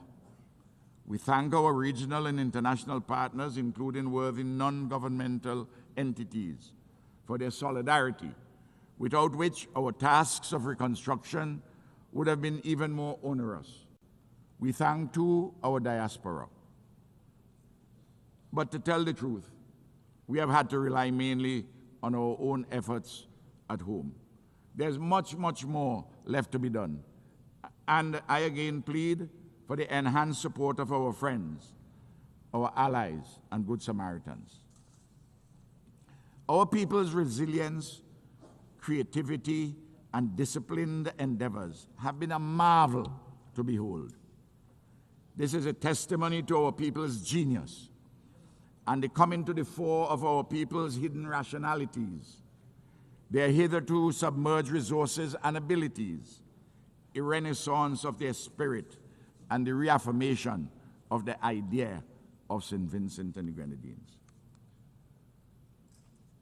Madam President, I conclude with 5 reaffirmations for those from the dominant metropoles of the West and the East who may possess the good sense to listen to some friendly advice from a spokesperson from the periphery. First, do not think ever that our mouths would be muzzled by the food that we eat to live. Secondly, know it well that while some sleep to dream, the rest of us dream to change the world for the better. Thirdly, we have a voice, and this voice will never be stilled. Fourthly, we are not better than anyone, and no one is better than us. And finally, we too have a history of civilized life and living with a trajectory for further advancement and ennoblement. We are not appendages of any other nation. We are a free and independent people made in the image and likeness of God. We are the embodiment of the idea of St. Vincent and Grenadines. We are friends of all, and we strive for a better world. We are a small nation, demonstrably like other small nations, capable of mighty deeds. Excellencies, we are small states, but we have an important role to play in global affairs to the betterment of all. Imperial giants and hegemons, whether from the West or the East, must not hold us back. Together, we have an obligation not to desecrate our future. Thank you. I'm obliged.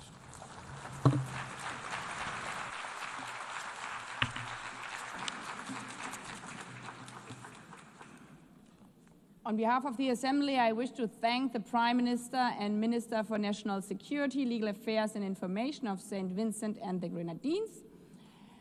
The Assembly will hear an address by His Excellency Luc Frieden, Prime Minister of the Grand Duchy of Luxembourg. I request protocol to escort His Excellency and invite him to address the Assembly.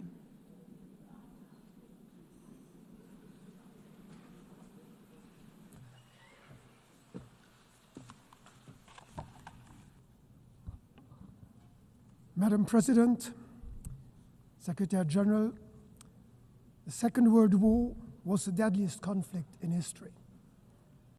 It took the combined efforts of 50 nations to resist the Axis powers and end their seemingly unstoppable campaign of conquest and subjugation. But in the course of their struggle, Allied countries, including my own, found a second, even bigger purpose. They would end the war, and they would seek to end war itself. They were driven by a dream of a world in which conflict is replaced by cooperation, oppression by freedom, and misery by prosperity. They were driven by hope, not fear, unwavering in their belief that the world could be changed for the better. A world of peace in which war would be prevented not just for their generation, but for all those to come after them. A world of justice in which the relations between the nations would be governed not by force, but by law. A world of freedom in which people do not face oppression, but enjoy fundamental rights without distinction as to race, sex, language, or religion. These ideals go hand in hand. Peace, justice, freedom, dignity, human rights, international law. Looking back, and indeed at the current state of world affairs, it is painfully obvious that we are not always living up to those ideals. The last few years have seen an unprecedented erosion of international norms and violations of humanitarian law. The international order is at a breaking point. Too few defend it.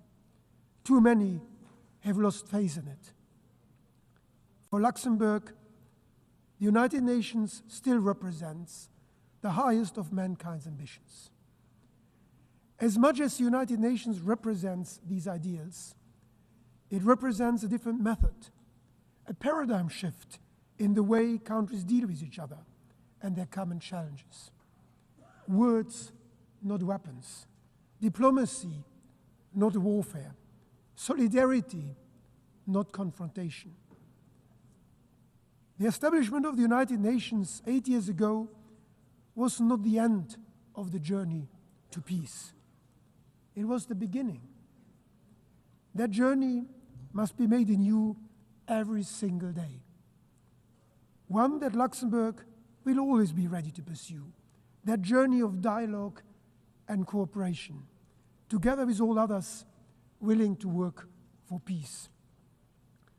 Because war, with all its horrible results, is nothing but the final expression of that radical unwillingness to compromise at the root of all human conflict, that stubborn refusal to even listen to the other side. It is this uncompromising spirit that starts wars, creates divisions, and hinders progress, leaving all of us worse off. The United Nations, however, represents the opposite spirit. It stands for the relentless pursuit of compromise, for the formidable power of reconciliation. But the United Nations as an institution cannot work wonders. Its success depends on all of us. It will work, its ideals can be achieved when we adopt this spirit, in all our decisions. When we work for comprehensive, just and lasting peace in Ukraine, respecting Ukraine's sovereignty, self-determination, and territorial integrity.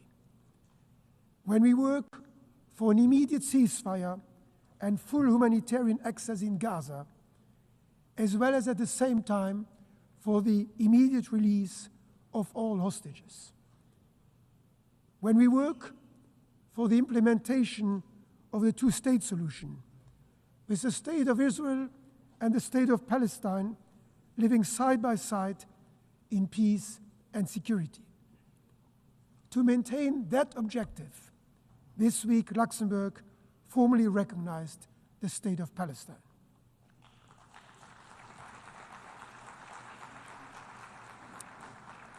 When we work to ensure equal rights, to educate all children, to eradicate hunger and disease, and to protect our cultural heritage. And when we work for a United Nations that is fit for purpose, with a more effective and more representative governance, and with the necessary resources to keep pushing us towards our ideals. Luxembourg will be a reliable partner in all these efforts, because we know the value of a stable, multilateral world order. We knew it 8 years ago when our predecessors signed the Charter, and we know it today as one of the largest per capita donors to official development assistance, consistently contributing 1% of our gross national income. Just this week, Luxembourg signed 4 new strategic partnership frameworks with crucial UN agencies. Because the sad lesson of history is that, in the end, when war ends and the dust settles on ruined cities and unnecessary cemeteries, that uncompromising spirit must still give way. And we must still live together. We must still talk and work with each other. We still share a common planet and a common humanity. That realization lies at the origin of this great institution, giving those who lost the war the opportunity of a new start was one of the most far-sighted, even if the least intuitive decision of the 20th century. So I call on all countries to honor the promise made to mankind in San Francisco, that humanity would work together to abandon war and seek peace by taking a new approach, by following a different spirit, the spirit of the United Nations. One that puts dialogue first and makes every effort to settle differences by peaceful means, through mutually acceptable compromises. Let's do it to honor those working here and across the world in the interest of all of humanity, for food security, for refugee protection, for global health, for our environment. Let's do it to honor those generations before us who built this institution, giving us the opportunity to turn their legacy of hope into reality. And above all, let's do it to honor the generations yet to come, who have every right to expect growing up in a world of peace, freedom, and prosperity. Let's recall this spirit today, and let's remember it every day.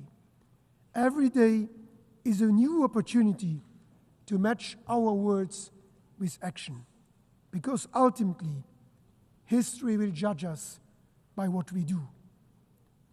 The United Nations can continue to count on Luxembourg in word and in deed. Thank you.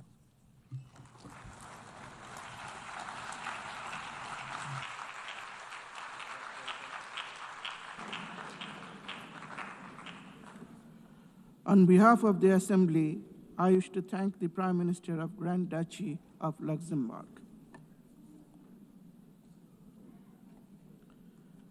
The Assembly will hear an address by His Excellency Micheál Martin, Taoiseach of Ireland. I request protocol to escort His Excellency and invite him to address the Assembly.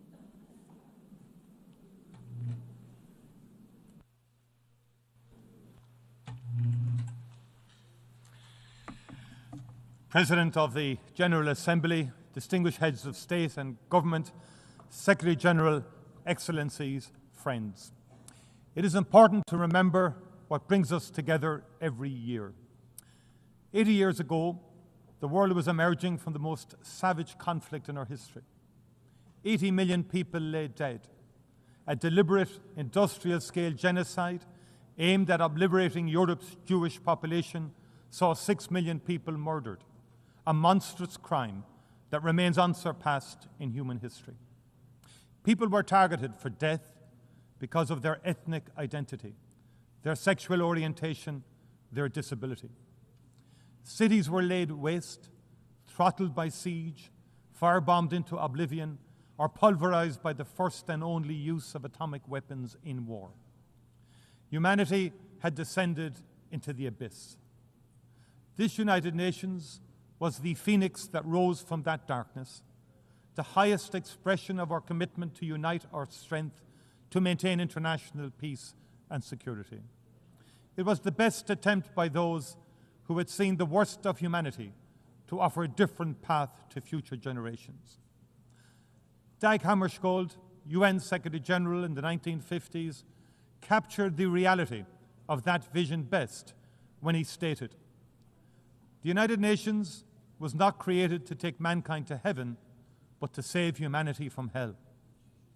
Since Ireland joined in 1955, the United Nations has been the cornerstone of our foreign policy. There is no member state more committed to its ideals. There is no member state more determined to ensure it succeeds in its mission. And like all member states, we depend on the UN Charter and the protections of international law for our security and well-being. At a time when the world risks slipping back into an order in which might is right and some voices count more than others, it is up to us as leaders to reassert and to insist on the primacy of international cooperation. President, the Universal Declaration of Human Rights states that the recognition of the inherent dignity and of the equal and inalienable rights of all members of the human family is the foundation of freedom, justice, and peace in the world.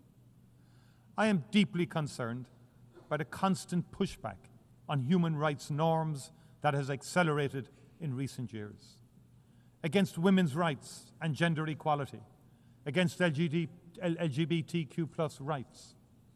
I call out the brutal Taliban for their denial of the most fundamental rights of Afghanistan's women and girls. Ireland continues to work tirelessly to oppose all attempts to dilute existing international commitments and human rights standards. We reaffirm our commitment to honour and comply with the universal nature and the individuality of human rights. To demonstrate that commitment, we will run for a seat on the Human Rights Council from 2027 to 2029. President, conflict is always and everywhere a sign of human failure. Conflict destroys lives. It devastates economic development. It leaves scars and divisions that take generations to heal. We in Ireland know that from experience. On Friday of last week, the Irish and British governments agreed a new framework for addressing the legacy of the conflict in Northern Ireland. The Good Friday Agreement would not have been possible without the support and engagement of the international community, and we are ready to offer the same to others. The Irish people are enormously proud of our 67 years of continuous UN peacekeeping, especially our engagement with UNIFIL and close connection to Lebanon. We remember the members of our defence forces who paid the ultimate price. Continued support for UNIFIL will be essential over the next 15 months to support the efforts of the Lebanese authorities, given the complexity and scale of the challenges in the region.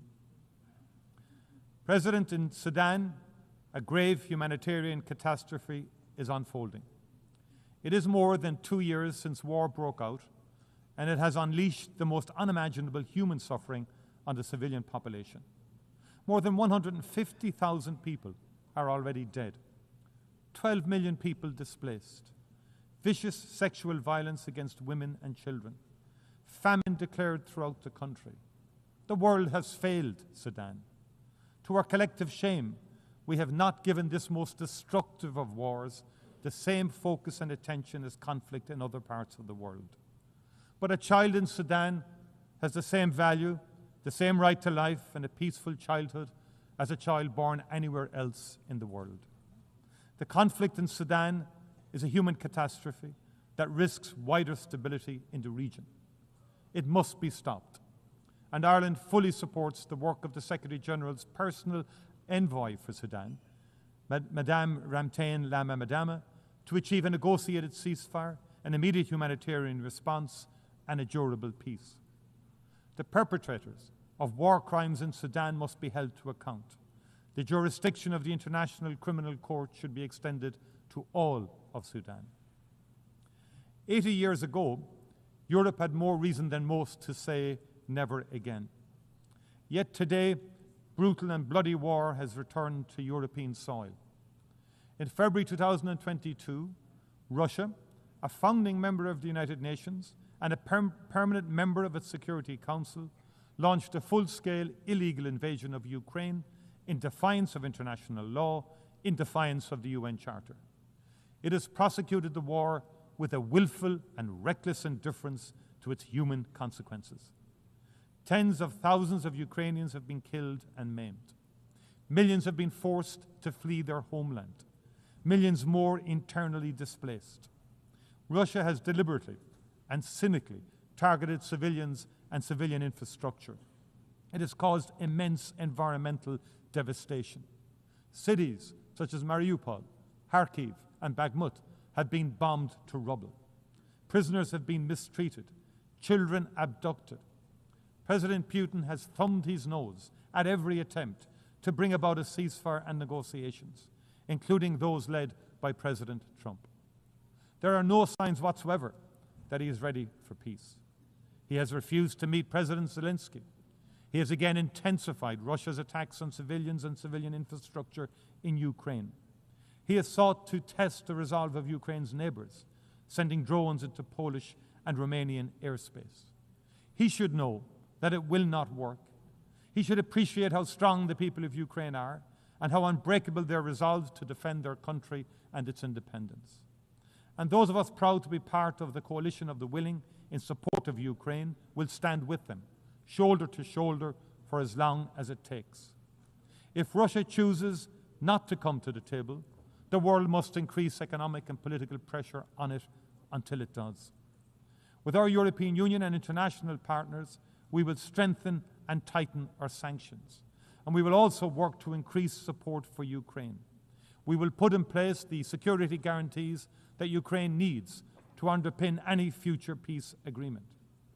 Ireland strongly believes that Ukraine is part of the European family and that its future lies within the European Union. We will continue to work with our EU partners to ensure its journey towards membership advances as quickly as possible. President, I come now to Gaza, a catastrophe of the most monumental and consequential kind.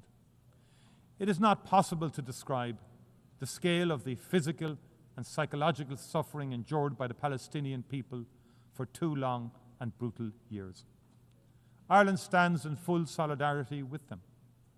We acknowledge those who have worked in the most unimaginably difficult circumstances to preserve and sustain life, to treat the injured, to prevent the displacement and destruction of a people and their rich and irreplaceable cultural heritage. At the heart of this vital effort have been UN agencies and workers, most especially UNRWA. And we remember those among them who have lost their lives. And we pay tribute to the extraordinary bravery of the medics. We honour the journalists who have worked tirelessly and without regard to their own safety to ensure that nobody can ever say, "We did not know." What is happening in Gaza cannot be justified or defended. It is an affront to human dignity and decency. It is an abandonment of all norms, all international rules and law. We are witnessing hunger being used as an instrument of war. Babies starving to death while aid rots at the border. People shot while desperately seeking food for their families. The deliberate targeting and destruction of schools, hospitals, mosques, cultural institutions. The killing of doctors, aid workers, journalists. Dislocation and displacement over and over. We are all witnesses to the immense wrath of one of the world's most modern and best-equipped armies brought to bear on a trapped and defenseless civilian population. Last week, the Independent International Commission on the Occupied Territories called it out for what it is. Having examined carefully Israel's conduct of the war since 2023, as well as the actions and statements of senior Israeli military and political figures, it concluded that Israel is responsible for the commission of genocide in Gaza. Genocide, the gravest of crimes in international law. All signatories of the Convention on Genocide are obliged to act to prevent and to punish it. We cannot say we were not aware. In January of last year, the ICJ put all states on notice of the plausibility of the State of Israel committing genocide in its military operations in Gaza. And the court has been clear. Where state parties are able to contribute to the prevention of genocide, they are obliged to employ all means reasonably available to them so as to prevent genocide as far as possible. As Navi Pilar, chair of the Independent Commission, said last week, the prevention of genocide is not a matter of discretion of states. It is a legal and moral obligation, and it admits no delay. All members of this United Nations must reflect on what more they can do. And I especially call on those who have influence to use it urgently to maximum effect. I call on those who have provided and who continue to provide Israel with the means necessary to prosecute its war to reflect carefully on the implications of their actions and the consequences for the Palestinian people. There cannot be business as usual in the face of genocide. As Navi Pilar has made clear, to do nothing is not neutrality, it is complicity. Ireland has intervened in the South African case at the ICJ. We have recognized the state of Palestine. We are legislating against the import of goods from the occupied territories. We will act to prevent those members of the government of Israel who have been instrumental in fomenting the unfolding disaster in Gaza from entering our country. We will continue to work with like-minded partners across the world to bring this human catastrophe to an end. There must be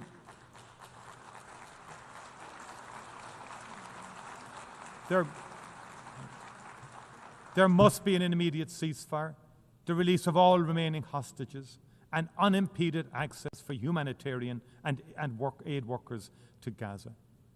Those responsible for war crimes must be held accountable. There can be no impunity. We also need to hold to account those responsible for the attack on Israel of the 7th of October 2023. That too was a monstrous war crime. I appreciate the profound and continuing impact the trauma has had on the people of Israel. Hamas, not the Palestinian people, were responsible. Hamas must answer for its crimes. Hamas can have no role in the future governance in Palestine. But no crime, however heinous, can justify genocide. We also need to recognize the crimes being perpetrated in the West Bank, the scale and pace of appropriation of Palestinian land by illegal Israeli settlers, the open backing this receives from the Israeli government, the harassment, imprisonment and abuse of the Palestinian population, the withholding of tax revenues from the Palestinian Authority. It must not be allowed to continue. In its advisory opinion published in July 2024, the ICJ was clear that all states are under an obligation not to recognize as legal the situation arising from the unlawful presence of the State of Israel in the occupied Palestinian territory and not to render aid or assistance in maintaining the Palestinian territory. The world knows what drives this illegal activity is a determination to render the possibility of a two-state solution impossible. It must not succeed. A two-state solution remains the only prospect for a peaceful future in which the people of Israel and the people of Palestine can live in peace and security side by side.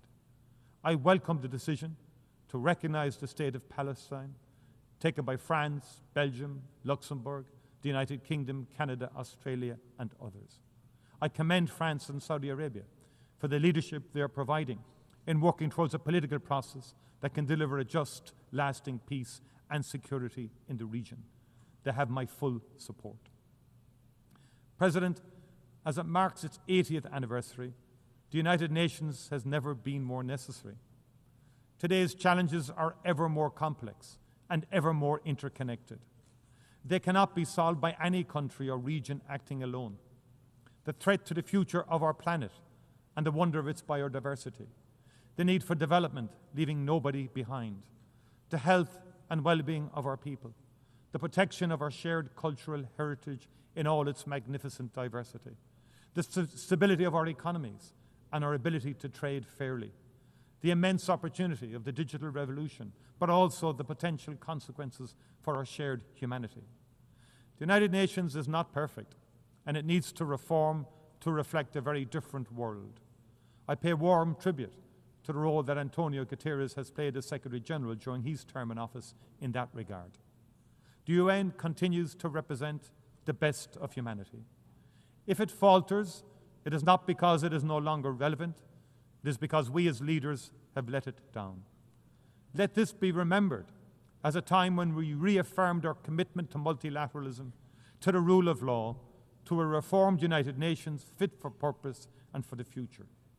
As we did in the Charter, let us seek to save this and future generations from war.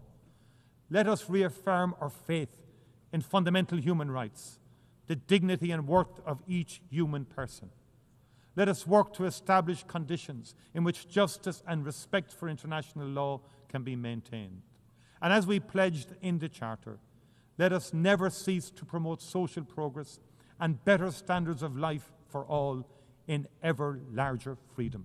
Thank you very, very much indeed. Thank you.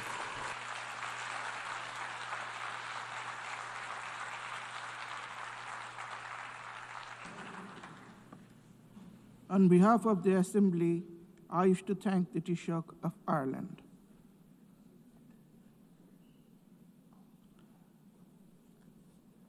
The Assembly will now hear an address by His Excellency Muhammad Yunus, Chief Advisor of the Interim Government of the People's Republic of Bangladesh.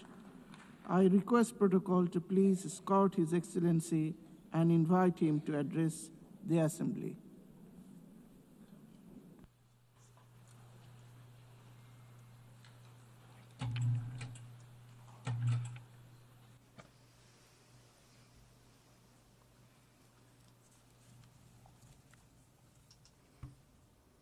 Assalamu alaikum wa rahmatullahi wa barakatuh. Assalamu alaikum wa rahmatullahi wa মাননীয় barakatuh. সভাপতি, Madam President, জাতিসংঘ সনদের ৮ দশক পূর্তি উপলক্ষে এই মহান পরিষদে উপস্থিত সকল সদস্য রাষ্ট্রকে অভিনন্দন I জানাচ্ছি। congratulate all member states on the এবারের 80th অধিবেশন anniversary of the UN Charter. অতীত দর্শনের ভবিষ্যতের রূপরেখা তৈরি উভয়ের জন্য This session is বিশেষভাবে especially important, both for looking back at our journey and for ৮ shaping the দশক road ধরে ahead. জাতিসংঘ ধারাবাহিকভাবে তার কর্মপরিধি সম্প্রসারিত করেছে। Over the past 8 decades, এবং নানা the ক্ষেত্রে UN has steadily আরো expanded গভীরভাবে its সম্পৃক্ত scope of হয়েছে। work and deepened its বিশ্ব engagement শান্তি in many ও areas. নিরাপত্তা, মানবাধিকার, It has played বিশ্বব্যাপী an জীবনমানের উন্নয়ন, indispensable role ন্যায় বিচার, in advancing peace and ন্যায্যতা ও সমতা security, প্রসারে in promoting human জাতিসংঘ rights, অনস্বীকার্যভাবে in ভূমিকা improving রেখেছে। lives across the world, and in জাতিসংঘের কারণেই upholding আজ justice, বিশ্বের fairness, and ১২০টি equality. দেশের প্রায় ১৩ কোটি Because of the বিপদাপন্ন UN, today মানুষকে more জরুরি than খাদ্য, মৌলিক 130 million মানবিক vulnerable সহায়তা people এবং in ৪৫% 120 শিশুকে countries টিকা receive প্রদান করা urgent food সম্ভব and হচ্ছে। humanitarian support. জাতিসংঘের Nearly সংস্থাগুলো 45% of the world's বহুপাক্ষিক children সহযোগিতা are immunized বিশ্বের through its প্রতিটি efforts. প্রান্তে খাদ্য, Its বিশুদ্ধ agencies পানি, stand by those in sanitation, distress, টিকা delivering এবং অন্যান্য food, জীবন clean রক্ষাকারী water, সেবা ও sanitation, সরঞ্জামের যোগান vaccines, দিয়ে and other দুর্দশাগ্রস্ত মানুষের পাশে life-saving services দাঁড়িয়েছে। in every corner of the world. পাশাপাশি গত কয়েক দশকে At the same আন্তঃরাষ্ট্রীয় time, সংঘাত নিরসন we have also এবং বহু witnessed বিশ্ব the বৈশ্বিক limitations challenge of the UN মোকাবেলায় in জাতিসংঘের resolving সীমাবদ্ধতাও conflicts আমরা between প্রত্যক্ষ করেছি। states and in confronting তবুও major global challenges. সামগ্রিকভাবে জাতিসংঘের ভূমিকা মানব On the জাতির জন্য whole, its ইতিবাচক role has been ও কল্যাণকর। overwhelmingly positive and beneficial for মাননীয় সভাপতি, humanity. গত বছর Madam President, আপনাদের এই মহান সভায় last year, আমি দাঁড়িয়েছিলাম in this August সদ্য Assembly, গণঅভ্যুত্থান সংগঠিত একটি দেশের I spoke to you from a রূপান্তরের country আকাঙ্ক্ষা that had just আপনাদের witnessed a popular শোনানোর জন্য। uprising. আজ এই রূপান্তরের অগ্রযাত্রায় আমরা I কতটুকু shared অগ্রসর with হতে you our পেরেছি aspirations for transformation. Today, I stand here পৃথিবীর to প্রতি tell ১০ you জনের মধ্যে how far we have come on ৩ that জনের journey. নিবাস